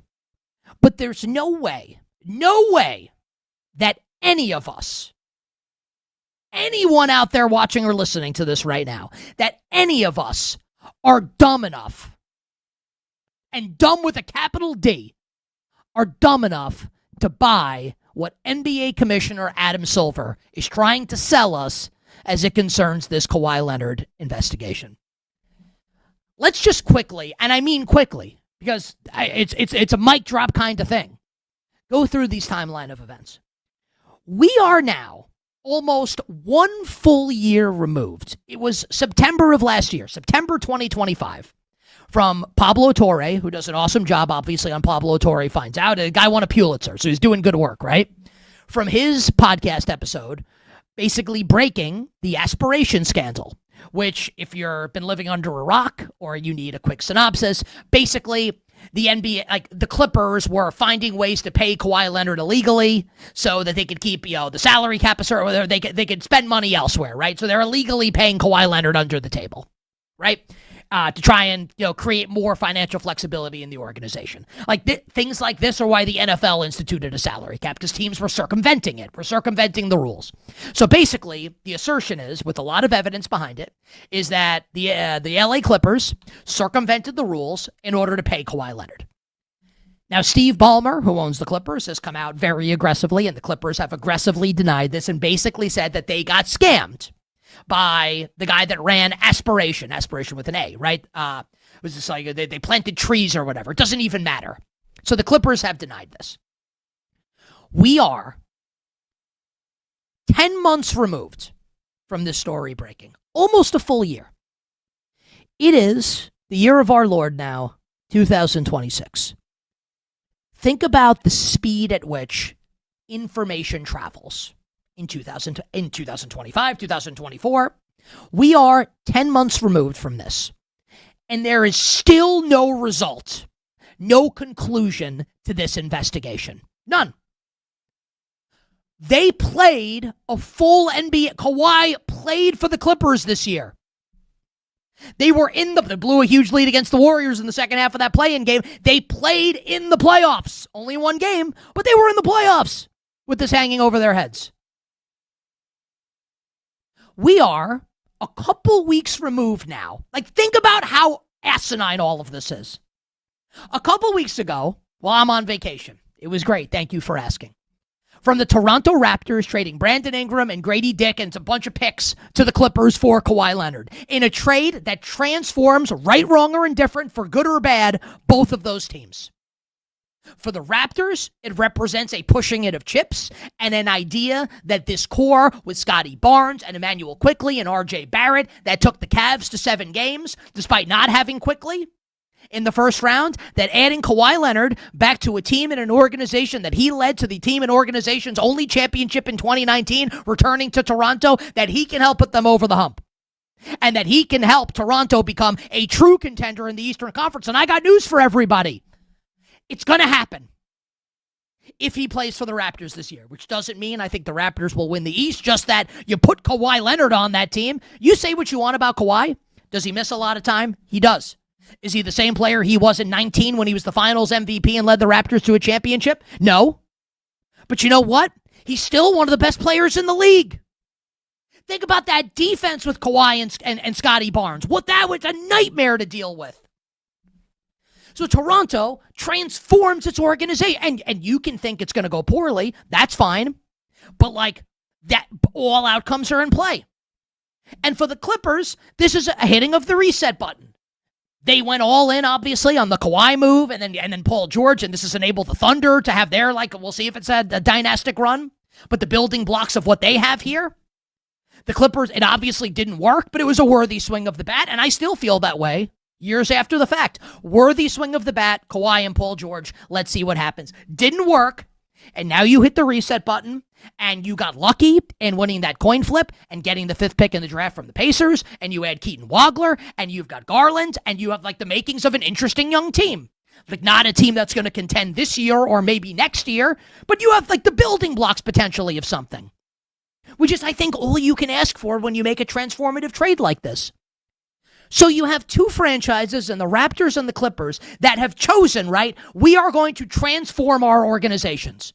We are going to make this big swing. And then it comes out that basically they need to hold the trade up because the NBA's investigation isn't complete. And Adam Silver comes out yesterday and says that he hopes to have it complete by the end of the summer. What? What? You better you bet on this Wednesday, Nick Kostos and Westwood One Sports. The Pablo Torre episode came out last September. It's now July. What has to be figured out here? What is the holdup? You've got two teams that basically have to pause everything they're doing because the NBA doesn't have its ducks in a row here. This is an embarrassment. Why can't they figure this out? And does it mean that Kawhi's going to get suspended? I don't know the answer to that question. It doesn't feel great, right? The fact that the trade's on pause right now. Who the hell knows? Is the trade going to get, not vetoed, but reneged? Is that what's going to happen here? And Kawhi's going to be back on the Clippers? And the Raptors are going to get their players back and get their picks back? What's happening here? Does no one think this is embarrassing for the NBA, that this is dragged out this long? And that this is now going to impact potentially this season because something that came out before last season hasn't been figured out yet. Let's get it figured out by the end of the summer. Come on, man. These are the kind of things, and I love the NBA, and you know I love the NBA. You can tell, right? I love talking about it. I love watching it. These are the kind of things when Adam Silver does and says, where you're just like, dude, are you in over your head? Are you running a tight ship here? September. Pablo Torre found out 10 months ago. The NBA hasn't found out yet. The NBA hasn't found out yet. We don't know if the Clippers lied. We don't know if Kawhi's lying. We don't know if this trade's going to go through. It's July 15th. The season starts in a couple months. When are we going to know? What a debacle. And just to say that, and just think nothing. If it were me, and I understand, right? He's the commissioner of the league. He's got to handle things a certain way. I would be mortified to have to say that out loud. We don't know yet. It's July 15th. Get a clue. Now, Adam Silver said something else that I thought was interesting in his media availability yesterday, just outside of the stuff with Kawhi Leonard, which again is just we are now in the theater of the bizarre and of the absurd with the situation. He was asked about the second apron. And look, I don't claim to know. I'll tell you what.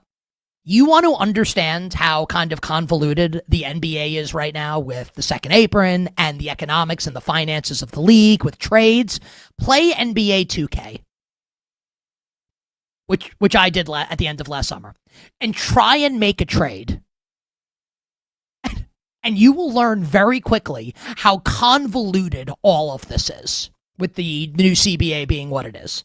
And that the players just got annihilated in this deal by the billionaire owners and their billionaire lawyers, which is what it is. It happens basically in every league, right? I guess instead of baseball, where the players continually have the owners by the you-know-what. We'll see what happens after this season. But yeah, it's a terrible CBA for the players, which is neither here nor there, but just saying, right? So Adam Silver basically said that the second apron is working the way they want it to. Now, second apron is basically the way that I will boil it down for people is if you spend a certain amount of money, you basically get hit with a ton of penalties for doing it, which is why teams don't want to do it. It's why, after the Knicks won the championship, James Dolan, the owner of the team, goes, yeah, we're not going into the second apron. Yada, yada, yada. Mitchell Robinson's now a Boston Celtic. Because if he wanted to, he could have re-signed Mitchell Robinson. But then you get hit with penalties moving forward that make it way harder to operate. The Cleveland Cavaliers will learn that in coming years. They better get LeBron James because they were in the second apron last year and they're going to be screwed moving forward financially as a result. Now, the second apron has made it not impossible, but for all intents and purposes, impossible for teams to pay multiple star players. We just saw it with the Celtics, where we're talking 5 years ago, 7 years ago, 3 years ago, the Celtics could afford to pay both Tatum and Jaylen Brown because the finances of the league didn't work the way they are now. Now you can't do that. Now you can, but you run the risk of destroying the depth of your team. Now you can't pay Jason Tatum and Jaylen Brown all that money. And I'm thinking about this when Adam Silver says it. Do I like this or dislike it? This effect that the second apron has had. My honest answer, and I am never going to be the type of guy that wakes up in the morning and says, man, I'd really love to defend the billionaires. It's not really how I operate because I'm not a billionaire. So ergo, I will hate on them. I like it. All these new champions every year. And with the way the new tanking, like you actually get the sense that your team can win. I'm a Knicks fan. My team just won the championship. I love it. And I think as the years go on, and obviously I think the NBA has looked at what the NFL has done with all the parity and said, hey, we'd like that. Hard to disagree. So 10 months being unable to figure out what's happening with the Kawhi Leonard investigation, bad. Second apron? I think it's pretty good.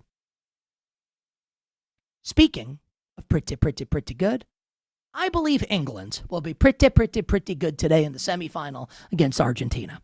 We'll talk about the World Cup semi to wrap up hour number 2 on the other side. You bet Westwood One Sports on this Wednesday.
Now, back to You Better You Bet with Nick Kostos, presented by BetMGM on Westwood One Sports.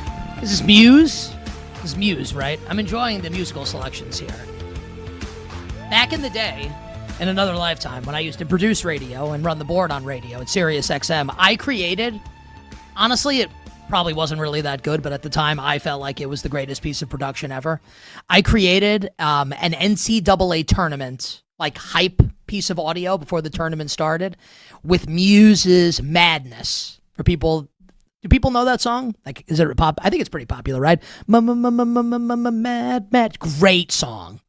And it ended with the final run. It's a really, for people that haven't heard it, Madness by Muse. Great song.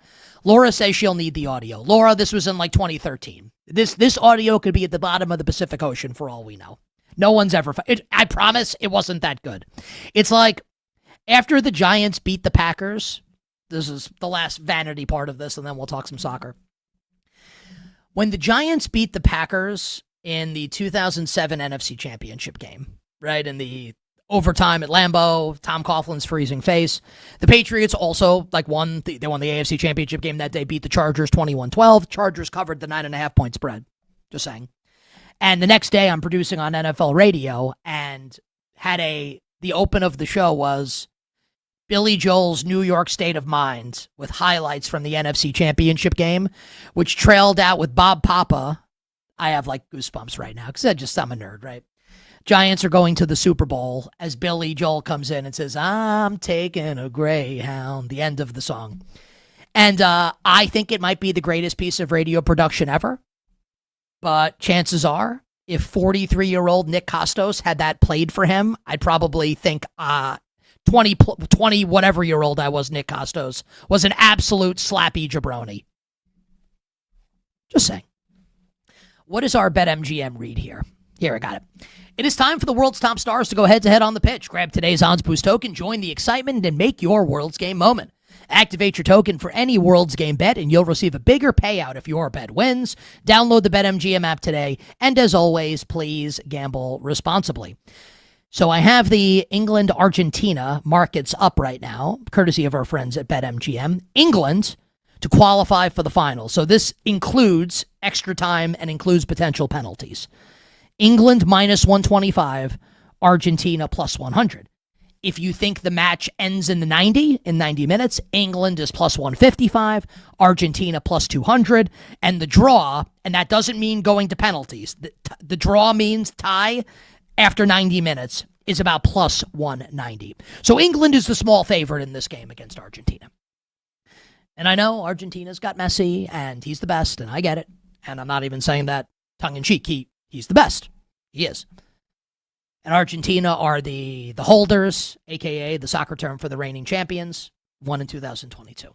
And a lot of people believe, erroneously in my estimation, but this is how people think, that things are fixed for Argentina, even though Embolo for Switzerland obviously committed a yellow. He deserved to get thrown out of the game. Egypt, that game was a little questionable with the officiating. But, Argentina's had a pretty easy path to get here. And people can get really mad about that if they want. I prefer to look at it as opposed to getting mad and saying, well, Argentina don't deserve this. They shouldn't be here. The refs are in the tank for them. The path was fixed. How about this?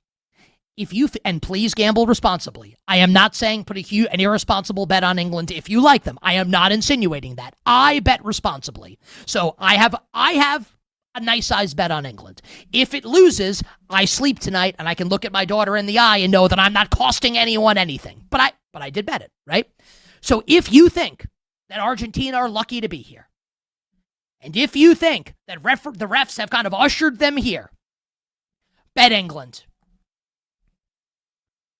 England's path has been significantly tougher. They beat Mexico at the Azteca. That is an unbelievable achievement.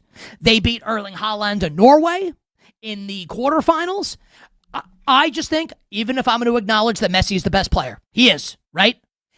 England is definitely, and it does look, France is better on paper than Spain, and Spain bossed them yesterday, right? So just because England's better than Argentina doesn't mean Argentina can't win. The betting market has this as basically close to a toss-up. So I'm not saying that this is England's going to smash them in the game. But I do think England's going to win. England have too much talent for Argentina to handle. England is going to score in this game. It's just how many goals are they going to score? And even if you think there's going to be a moment of Messi magic or a Julian Alvarez curl or a howler into the upper 90, even if you think that, how many goals can Argentina score in this game, and how many goals is England going to score? I know, when you boil it down to that, it's pretty easy. Give me England for the first time since 1966 advancing to the World Cup final. Final hour, power hour coming up next. Gary Williams will join us, and we'll talk some NFC East to kick it off next.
You Bet with Nick Kostos, presented by BetMGM on Westwood One Sports. Bring it up, Laura.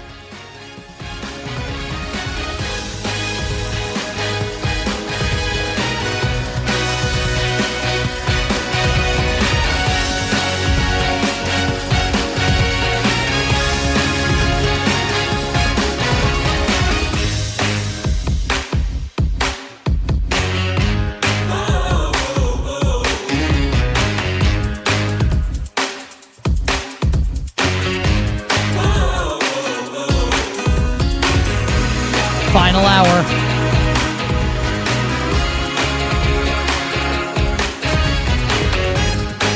Power hour. You better you bet on Westwood One Sports. Nick Kostos, our awesome crew, and you. The Power Hour and every hour here on You Better You Bet, brought to you by BetMGM. Make it legendary by downloading the BetMGM app and visiting BetMGM.com. At the end of the show, we'll give you our bets for tonight. There's not a lot going on in the world of sports. Not a lot. We await baseball being back in our lives later this week. Thank God. A World Cup semifinal today. What the hell else are we going to talk about? The ESPYs? Please. So bets at the end of the show. Gary Williams will join us later this hour. Gary's the best. To talk the Open Championship over in England, which is going to be great. The final golf major of the year. Scotty and Rory, the two favorites, like neither in great form right now. I think this profiles as a very, very interesting tournament. Always excited to talk to my friend Gary Williams from the Golf Channel and SiriusXM PGA Tour Radio. That is coming up later this hour.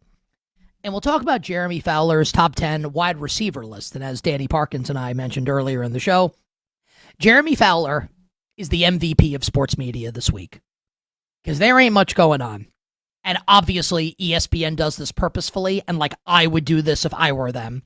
Not a lot going on. How about here's a bunch of top 10 NFL lists to get people riled up during the Major League Baseball All-Star break, during historically the most dead week of the sports calendar, even if there's still stuff going on. So credit to Jeremy Fowler and ESPN. I do think there's something in that list that can inform us on what to expect this year in the NFC East. And I'm being serious when I say that. We'll get to that in a few minutes, but just a couple personal notes for everybody. I'm embarrassed to say that it has taken me, because I have a bunch of people in my life, including, like, friend of the show, Ken Barkley, my former co-host on You Better You Bet for, like, we do the show 5-6 years? Anyway, 5 years, I think 19 to 24. And Ken has been playing pickleball for quite some time and has, like, told me about it. Like, pickleball is awesome. And I have friends and family that have played pickleball. And does anyone on our show crew play? It's a game that is obviously becoming wildly popular around the United States, right?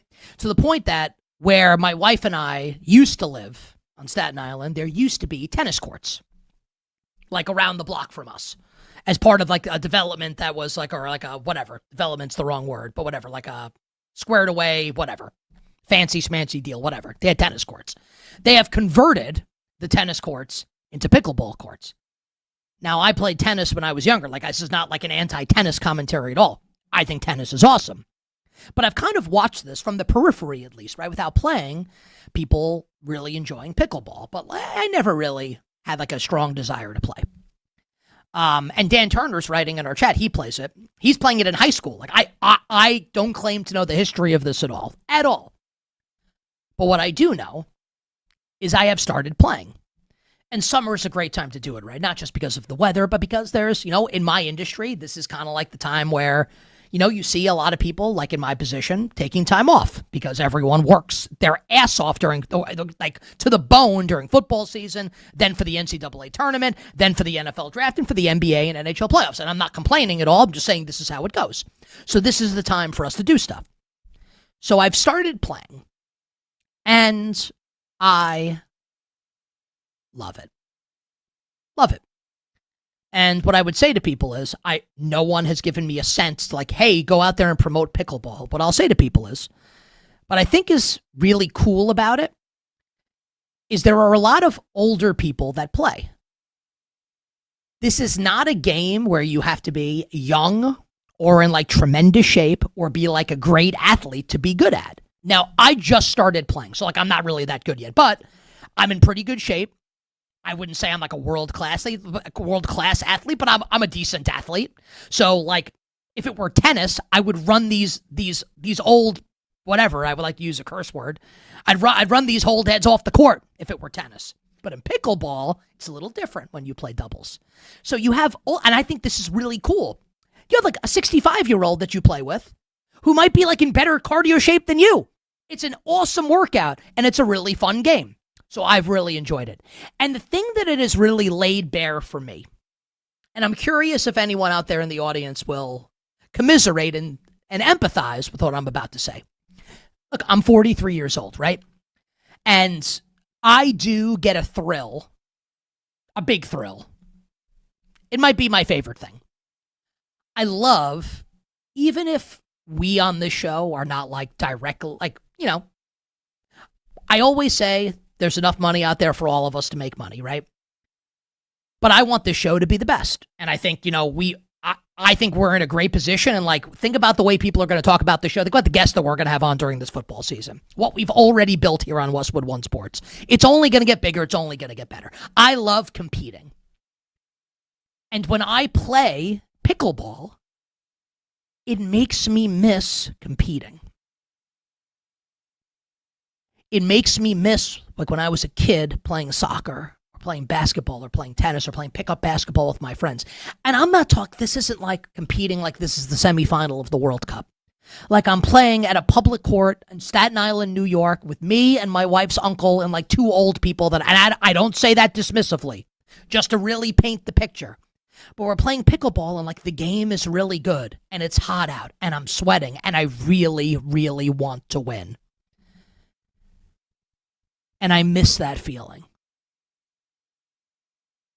I miss competing. I miss competition. Sports are the best. Like they are.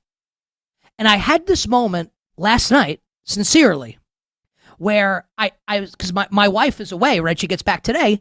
I was texting her, I think I want to join like a men's soccer league. I miss it. I miss playing sports. Because when you get older, especially when you're in like my position, right? And like, I'm not saying like my position is the grandest position. You don't have to have kids. You can live a great life, do whatever the hell you want. I don't care. But, you know, I'm married. I have multiple jobs. I have a 2-year-old daughter. It's not like it was when I'm 10 years old and like every Saturday morning I'm going under the Throgs Neck Bridge in New York to play soccer. It's not like that, right? It's harder as you get older. But what this has taught me, and maybe you, listener and viewer, can find some inspiration in this, right? If you're out there listening and watching, and you're listening to me talk about competition, and you feel the same way, and you miss it, when you're in it, and again, the stakes are not tremendously high. It's not the point, though. But you're playing, and you're playing to win against other people that are playing to win. Is it better than sex? It might. I'm being honest. For me, it might be. It might be. It might be. It's the best. And now I think I need to join like an adult soccer league, an adult basketball league. And I'm not the greatest athlete, so this is not me being like, man, like I'm going to go dominate. That's not it at all. I don't want to dominate. I mean, I do want to dominate. I want to compete. Like LeBron always says, and he didn't make it up, obviously. It's like let me see. Is it a poem or is it a book? The Man in the Arena. What is it? Oh, it's a Theodore Roosevelt speech. The man in the... I want to be the man in the arena. My arena doesn't need to be Madison Square Garden. It doesn't need to be Jerry World. It doesn't have to be the Rose Bowl. I don't need that. It can be some public court or whatever, public soccer pitch. But I want to be in the arena. I need to be in the arena. And pickleball has brought that back out of me. So thank you to the great sport of pickleball. And Nick Kostos coming to a New York City men's soccer league near you. And honestly, if you're in one and you're listening to this right now, hit me up on social media because I'd really, really like to join one. You better you bet on this Wednesday. Nick Kostos and you on Westwood One Sports. Okay, so Jeremy Fowler has released his list of top 10 wide receivers, polling executives, scouts, coaches, etc. The list, I will read the top 10 for everybody. Jamar Chase is number 1. Justin Jefferson is number 2. I have zero beef with that.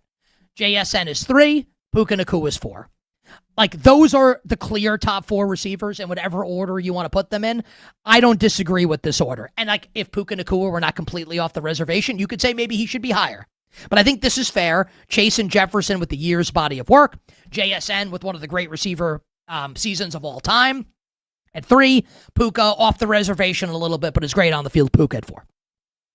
5, Amon-Ra St. Brown. 6, CeeDee Lamb. 7, George Pickens. 8, Nico Collins. 9, the newest New England Patriot, A.J. Brown. 10, Devontae Adams. So the Rams have 2 top 10 receivers on this list. I don't think Devontae is still a top 10 receiver. I'm not saying he's bad. I just don't think he's top 10, but that's worth noting. Devontae is 10th. The first honorable mention in Jeremy Fowler's column is Malik Nabers of the New York Football Giants. And the quote that's given from the anonymous whatever is that Nabers is easily a top 10 talented receiver. We just is he going to play this year? And if he does, what month is it going to be? And if I were setting a betting market, is October the favorite? I think October might be the favorite. If I had to, I can be wrong. He could play week 1. But if I had to guess right now, and I'm a Giants fan, this gives me no pleasure to say this, my guess is he opens the season on PUP.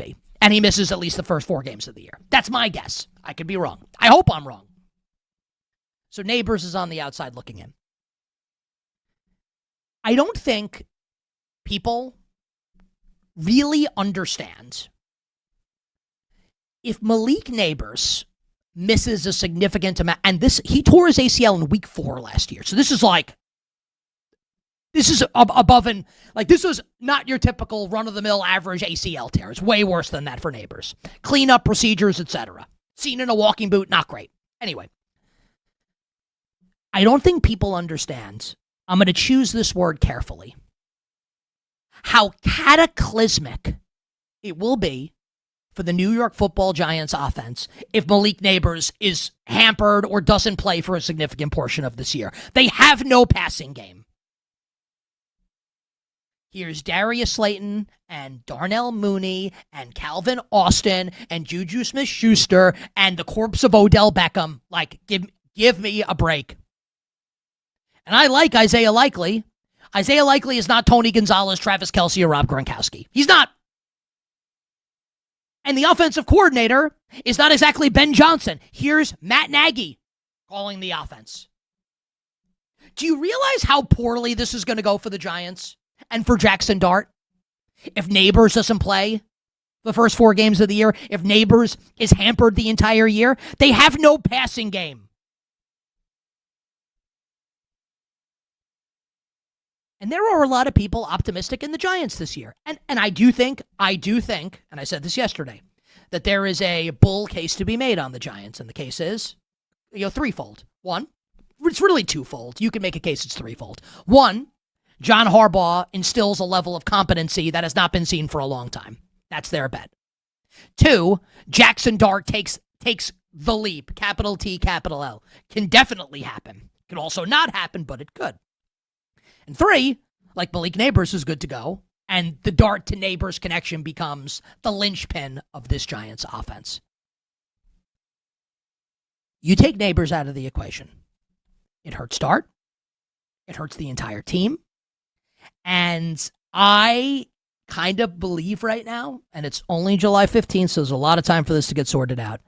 It feels like at the moment, there's a little too much optimism around the Giants. Because again, without Nabers, how the hell are they moving the football? With Matt Nagy calling the plays. Okay? So that's one team in the NFC East. The other team I'd like to talk about, and I've talked about them a lot, to be fair, this offseason, but this provides me with another bullet in the gun for ammunition to discuss this, right, is the Dallas Cowboys. So today, July 15th, would be a day for there to potentially be drama in the NFL with the franchise tag. Today would be the day. There is none. George Pickens is going to play this year under the franchise tag, and look, he's a little cuckoo, so who knows if he continues to say and do the right things, but for now, he's saying and doing all the right things. On this list, CeeDee Lamb is 6th and George Pickens is 7th. Does anyone think that's wrong? That Lamb and Pickens are both top 10 receivers?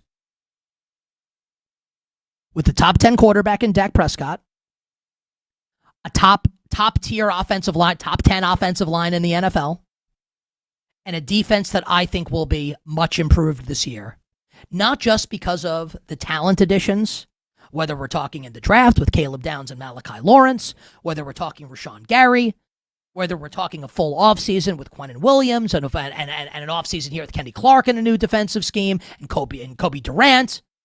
Not just because of the players, but I love Christian Parker, the new defensive coordinator. And look, I know I've talked about him a lot, and like maybe other shows, and I don't mean this as an insult, aren't saying this kind of stuff yet. I guarantee you this, once we get into training camp and into the preseason, he going to be a central figure in this NFL season, running the defense for America's team. He's a Vic Fangio disciple. We had Sal Palantonio on the show last month, or I don't know, 6 weeks ago, whatever. It all blends together. And Sal, who's as plugged in as it gets, and a good paisan, telling us that he thinks Christian Parker could be a future head coach in the NFL. He's a Philly guy who talks to a lot of people in the Eagles organization where Parker came from. I love the Cowboys this year. I do. Where are the holes to poke in them? I'm not saying they're going 15-2, but I do think the upside's there. So this list, this top 10 receiver list, tells us something bad about the New York Football Giants and something good about the Dallas Cowboys in the NFC East. And in case you were unaware, or in case you forgot, those two teams will meet, the Cowboys and the Giants, week 1 on Sunday Night Football at the Meadowlands. Dallas is currently a 2.5-point road favorite. And that number, in my estimation, is short. Dallas will win that game by at least 3 points. On the other side, we'll get you set to bet the Open Championship, get you set to be informed on the Open Championship when friend of the show, the very handsome Gary Williams of the Golf Channel and Sirius XM PGA Tour Radio joins Nick Kostos here on Westwood One Sports.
Scheffler has his Open Championship and the third leg of golf's Grand Slam.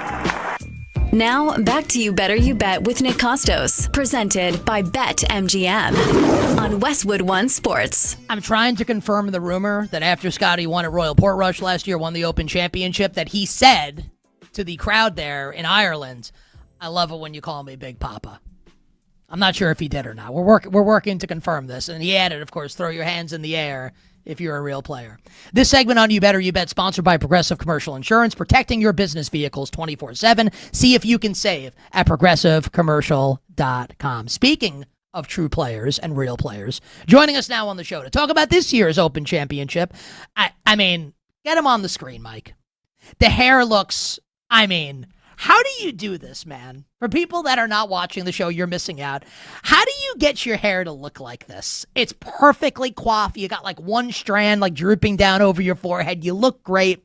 Golf Channel, Sirius XM PGA Tour Radio. The great Gary Williams here with us on the show. Welcome back, my friend. How are you?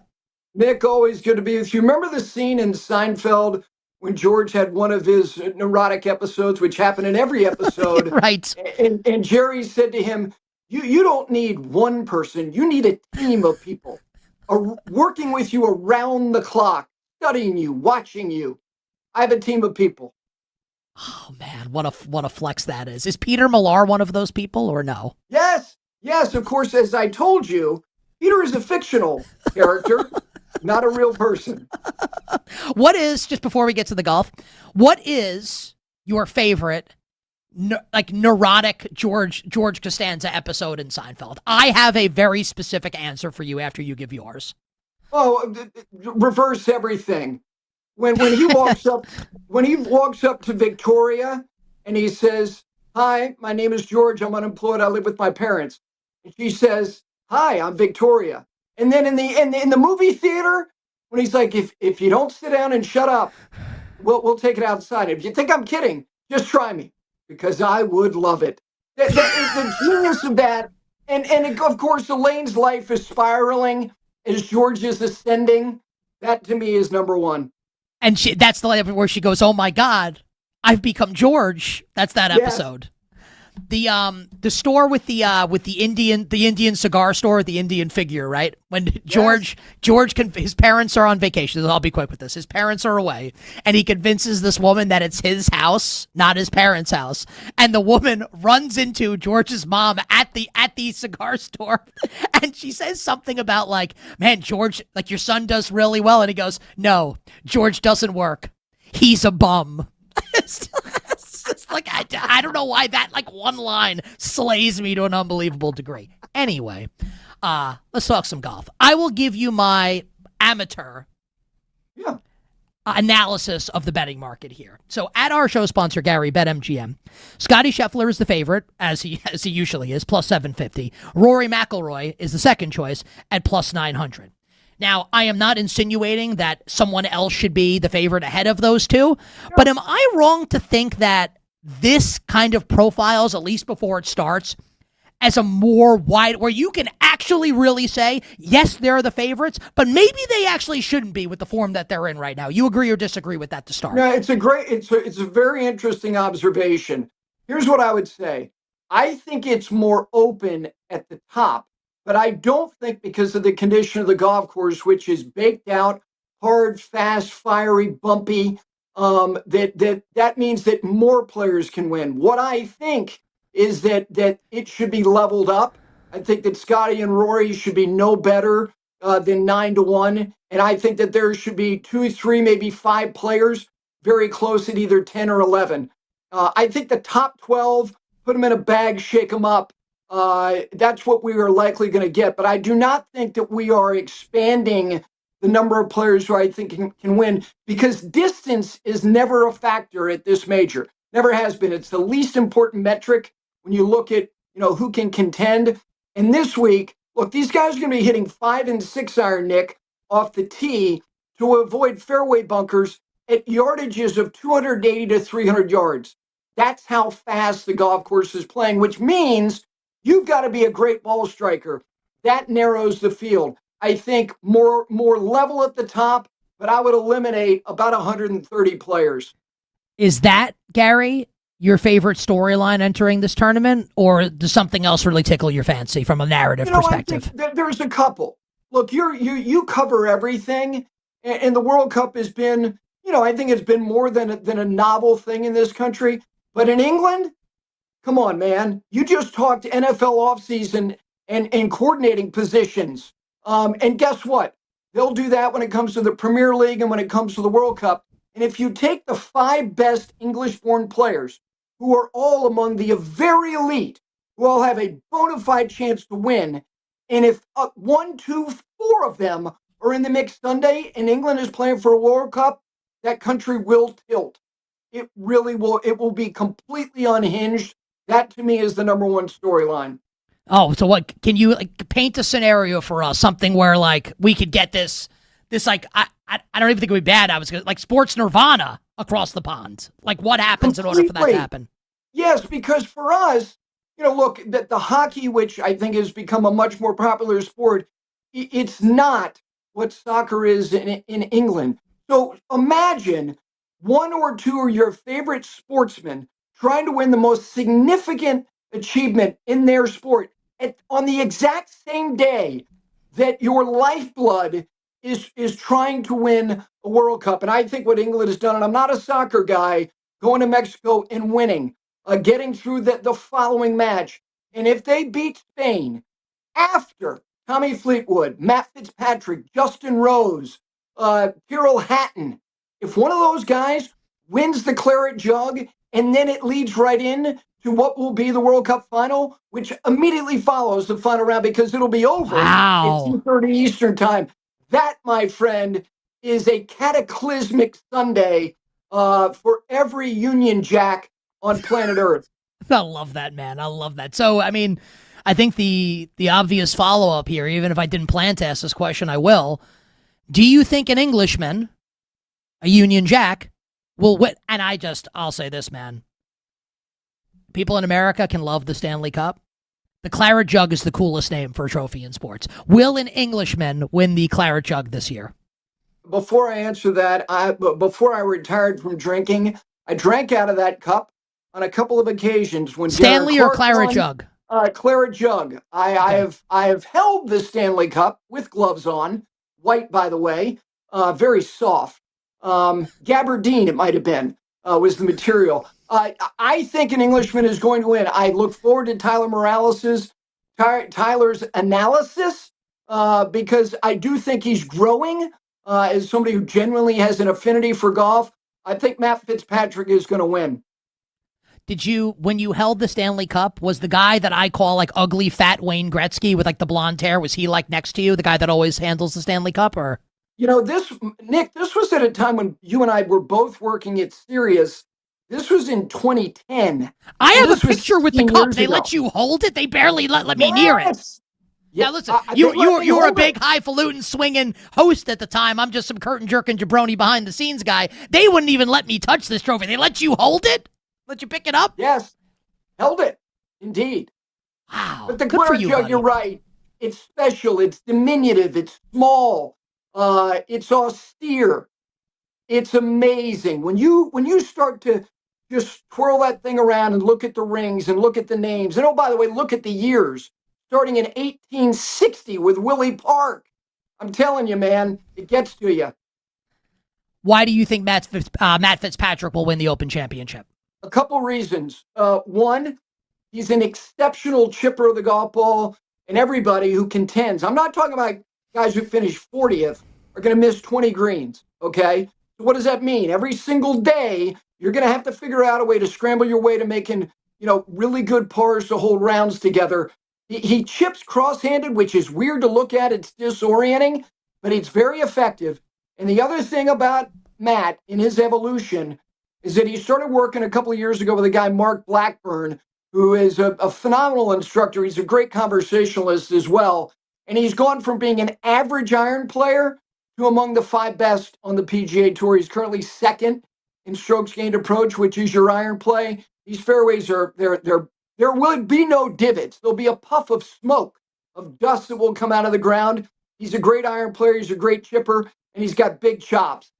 He's got a pair that, in places we don't talk about at parties, he may look like a schoolboy. He's a killer. Fitzpatrick to win. So if Matthew Fitzpatrick wins, obviously this is like Highlander. They can only be one. Scotty Scheffler and Rory McIlroy won't win if Matthew Fitzpatrick wins. What are your expectations this weekend for Scotty and Rory? A little bit higher for Scotty than Rory, and I understand, the pause that everybody took when Scheffler missed the cut last week at the Scottish. Look, he is not what he was last year, but there is nobody playing who wouldn't take who he is this year. He won his first start. He's got 9 top fives. He's something this week again. Back to the metrics and the things that matter most. He's number 1 in greens hit in regulation on the PGA Tour this season. He's first in scrambling. So that means he hits more greens than anybody. And then you're telling me when he misses greens, he's more efficient than everybody else.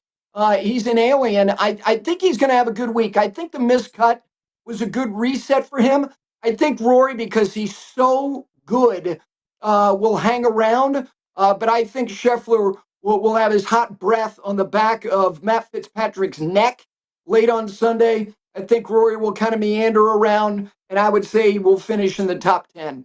From a 1 to 10 scale, 10 being most unpleasant, how unpleasant would it be to have Scotty Scheffler's hot breath on the back of your neck? Look, he was born in Ridgewood, New Jersey, the leafy, mean streets of Ridgewood, where I was born and raised. I would imagine, if anything, maybe a little pastrami breath, maybe a little London broil. But he doesn't have halitosis. No. I think his breath would be very acceptable. And on a related note, I'm seeing that. McIntyre, on the other hand, yeah. Robert McIntyre, after some haggis and shepherd's pie, the good Scot that he is, no thanks. Does he have bad breath? I don't know. I'm just speculating. But that's Tyler says in our chat that Robert McIntyre looks like he smells. Fair or unfair? That is the best and most cogent analysis in the history of Tyler Morales' immersion into the game of golf. Well, we'll bring Tyler onto the show in a moment. You bet.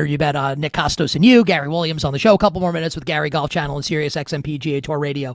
Give us, Gary, if you'd be so kind, give me one more name that you think could be in big time contention coming up on Sunday.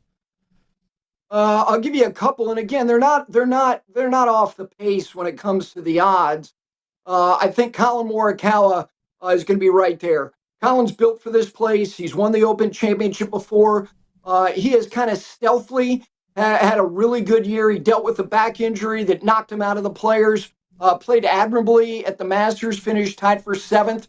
I think Morikawa's in the mix. You don't have to be a great putter this week. You just got to be good, especially when you hit a lot of greens. And then the other guy that again, this is not off the pace, but he's kind of had a quiet year coming off an injury-filled year. He won in 24. He did miss the cut last week, which was weird, but it wasn't like he had a bad week. Xander Schauffele. I think Morikawa and Schauffele, again, I think there's going to be a lot of thoroughbreds here. You're going to get a guy that you go, I have no idea who that is. But at the end, I think this is going to be chalkish. And I think there are going to be a lot of guys who we know who are going to contend. Speaking of guys we know, Tyler Morales is with us. Tyler, what is your expert analysis coming up for the Open Championship that you would like to toss at our friend Gary Williams? So I bet 4 guys. I agree with you. I bet Fitzpatrick 20-1, and that really went well with us with Rory last time. So I bet Fitzpatrick. I bet our guy Chris Goddard up. I bet Victor Hovland is my 3rd guy. But a guy that I feel like he's not really going under the radar because it's his home country. It's so clearly obvious to me that Justin Rose only cares about these big events, and his only good results this year were at these signature events and majors. I love Justin Rose, so he's my pick to win this major at 40-1. I think this is going to be one of his last chances to win a major. Absolutely love him. So that's actually, if I were to make one bet, Justin Rose at price 40-1 is my favorite bet of the week. He's growing up before our eyes. I love it. I really do. First of all, I love Justin Rose. He's one of the most delightful, professional, engaging people that I've covered in sports. Forget just good breath, and very good breath, very angelic breath. Tyler, I would say this about him: if he bookends his golfing life as a 17-year-old finishing 4th at Royal Birkdale in 1998, And after all these wonderful chapters, some of them, anguishing chapters of coming so close, and he puts a bow on it at 45 and wins there, that may be a better story than any other story. And you're absolutely right. For a guy who's long in the tooth, he is very comfortable in the deep end of the pool. He likes the arena, the big arenas, and he's been great in majors after the age of 40. It feels like Tyler is growing on like a fungus. That Tyler is growing on you. Fungi. Fungi would be the singular of fungus, so you are right about that. How far away are we, Gary, from potentially from you inviting Tyler either onto PGA Tour Radio, the Golf Channel, to provide his expert analysis to the nation on the glorious game of golf? How far are we away from that? I think it's important to dream big. Now, as my dad said, goals are only goals if they're attainable. So I don't know if my mind can be that elastic that I can think about Tyler in 27, but let's put the marker down. And if Tyler gets Justin Rose right, then his chances of being on Golf Channel on 5 clubs in the morning go up exponentially. Now, does exponentially mean from like does exponentially mean like from 0 to like 0.05% or? No. I look, ask your boy Billy Zimmerman. I'm a man of my word. Without your word, who are you? You're nobody. Listen, I appreciate it. Look, he's come a long way in a short period of time. He's got his sea legs. I'm telling you, he's right about Rose. Tyler in 27 on Golf Channel. It will happen. There you have it, Tyler. All right, let's get Bill on the screen here. And before Bill's got something for us, Gary, but I while you were talking, because I remembered I had this, I went on my Facebook page, which is not a sentence I often utter in 2026, and I was able to find, Gary, do you know what you were doing on April 15th, 2010, 16 years ago? Because I have the answer to that question. Because on April 15th, 2010, yours truly, Nick Kostos, in the halls of Sirius XM, taking a picture with Lord Stanley's Cup, wearing a green Lacoste polo shirt about 2 sizes too big. There you have it. April 15th, 2010. Baggy was big in 2010. I'll tell you where I was. I was probably doing so was my stomach. Show on Mad Dog Radio and then doing Russo's show from 2 to 7. 2 to 5 hours. 5 hours. And then he would also take 5 months off. I was probably doing 2. I honestly might have been doing 2 shows that day. That was right after the Masters in 2010. Yeah. But we used to call it, Dog used to call it the cross-country flight. Bill, what do you have for us here? That year. What's that? Well, everybody knows that. I didn't know that. Bill, what do you have for us with Gary? Bill's got something for us here. Well, let's get Tyler. I've had enough Tyler. Let's get Tyler off the screen. Goodbye, Tyler. Thank you, Mike. See ya. Gary, we conclude the show every day with a sports trivia question, and I was thinking maybe that was something that you might want to get into the mix with today. Yeah, let's do it. Also, hey, Mike, can we please get Gary on the screen? Thank you. I know this is a lot to ask for. Go ahead, Bill, for the trivia question. All right, Gary, we're going to shift gears. We're going to start thinking NBA here because we've all been waiting the last couple of weeks for LeBron James to make up his mind, see where he might end up. And if he signs with someone other than Cleveland, that's going to be his 4th franchise, which is quite a bit for a future Hall of Famer. But of the players in the Hall of Fame, there are 6 players that have played for 7 or more franchises. I'm curious how many you and Nick can name. Wow. Do you like this question or do you dislike it? Well, it's an excellent question, but it's incredibly challenging. And it's also convoluted. Also, he's wrong. How many teams has LeBron's played on? 3 teams. Yes, but he could play on a 4th if he signs with Philly. Yeah. Oh, right. My point. Okay. You said 6 teams, 6 players, 6 players, 7 or more franchises. I don't even want to attempt to answer this question without thinking about it during the break. Okay. For whatever reason, the name that comes to mind first, because he played for a lot late, was George Gervin. Did he play for 7 franchises? He did not. This is NBA only. I don't know if George was only one ABA team, but NBA I was also only. going to say Pete Maravich. That wouldn't work. Geez. That's a tough question. I keep Seven thinking franchises in the Hall of Fame? They're nothing's weird and tricky here. These are all very reputable names. And I would say there are... Shaq? No, Shaq did not get up to 7. But close, though, right? God, he came 6? close. Yeah, the big cacti, that had to be like his 5th or 6th team when he went to Phoenix. There are 3 centers on this list, though. I'll give you a hint. All right. Well, we can attempt to answer this during the break here. Gary, unless you'd like to fathom one more guess. 3 centers. Again, I keep thinking of ABA guys. And I don't even know if Ortiz Gilmore's in the Hall of Fame. Probably not. He's an excellent player. Not Ortiz Gilmore, but there is someone who did dabble in the ABA for a season or 2. Who was the center? Was a center and won MVPs. Moses? Oh, Moses Malone. Moses. Okay. Yeah. Okay. God, I got 5 more he to get during the that break. many franchises. Tyler would like to guess. Tyler, who's your guess? I think this guy's in the Hall of Fame. Vince Carter? Vince Carter is the only one who's been on really 8 good one. franchises. That's a good one. Tyler Gary also texted me. By the way, as well. Tyler said that his life's goal is to one day meet Peter Millar. Make of that whatever you will. Tyler, again, Peter Millar was a leather ball that the founder of the company, mother, found in an antique shop. And the name Peter Millar was embossed on this leather ball. That was the genesis of the naming of the company. He doesn't exist. Yeah, Tyler, idiot. You're the best, man. 5 Clubs, Golf Channel, Sirius XM PGA Tour Radio. Enjoy the Open, my friend. We'll catch up soon. Okay, very good. See you, boys. The great Gary. I mean, he's generous with this time, man. Was with us for 20-plus minutes. He's absolutely the best. Love Gary Williams. On the other side, all our bets and we'll get Tyler's bets for the Open to reiterate again. Coming up next to wrap up the Wednesday edition of the show. Right after this.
Now, back to You Better You Bet with Nick Kostos, presented by BetMGM on Westwood One Sports. You know what it's time for?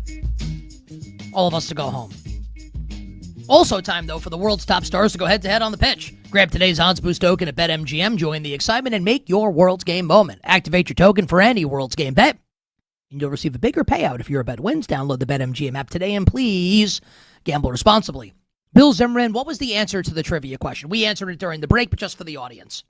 All right, so there are 6 players in the Basketball Hall of Fame that played for 7 or more NBA franchises. Those players are Moses Malone, Bob McAdoo, Chauncey Billups, Vince Carter, Dwight Howard, and Adrian Dantley.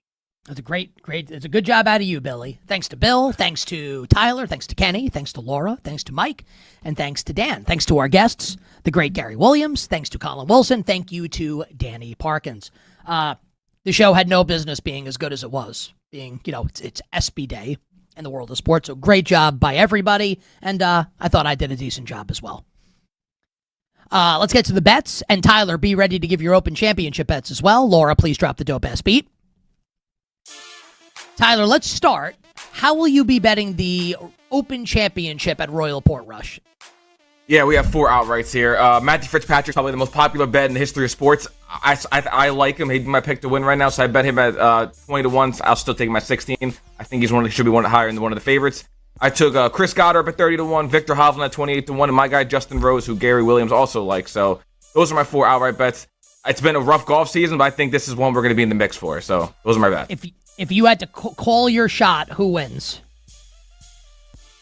I'm going to say Chris Goddard up. Just won a few tournaments ago, and he's been rounding into the form, finished 3rd at the Open last year, and he's made for this event. You literally were just on with Gary and said Justin Rose. But I'm trying to cover all my bases here, so when one of them win, I'll say I called my shot. All right, at least I appreciate you admitting it. Thank you to Tyler for his bets for the Open Championship. I kind of like Spieth. Good luck. 66-1. Yeah, might need it. All right. So I bet responsibly. I do. Not always. When I was younger, maybe not. Maybe I used to have to go to Toys R Us in Queens and meet up with bookies in person. Those days are behind me. I bet responsibly. So if England don't advance to the final, I can go to sleep tonight knowing that I have not put myself or my family in any financial impairment. So please bet responsibly. With that being said, I like England quite a bit today. England are better than they are better. Now, France is better than Spain, and it didn't matter because Spain plays more as a team. Argentina have Messi, but England are better. Give me England to advance to the final, -125 at BetMGM.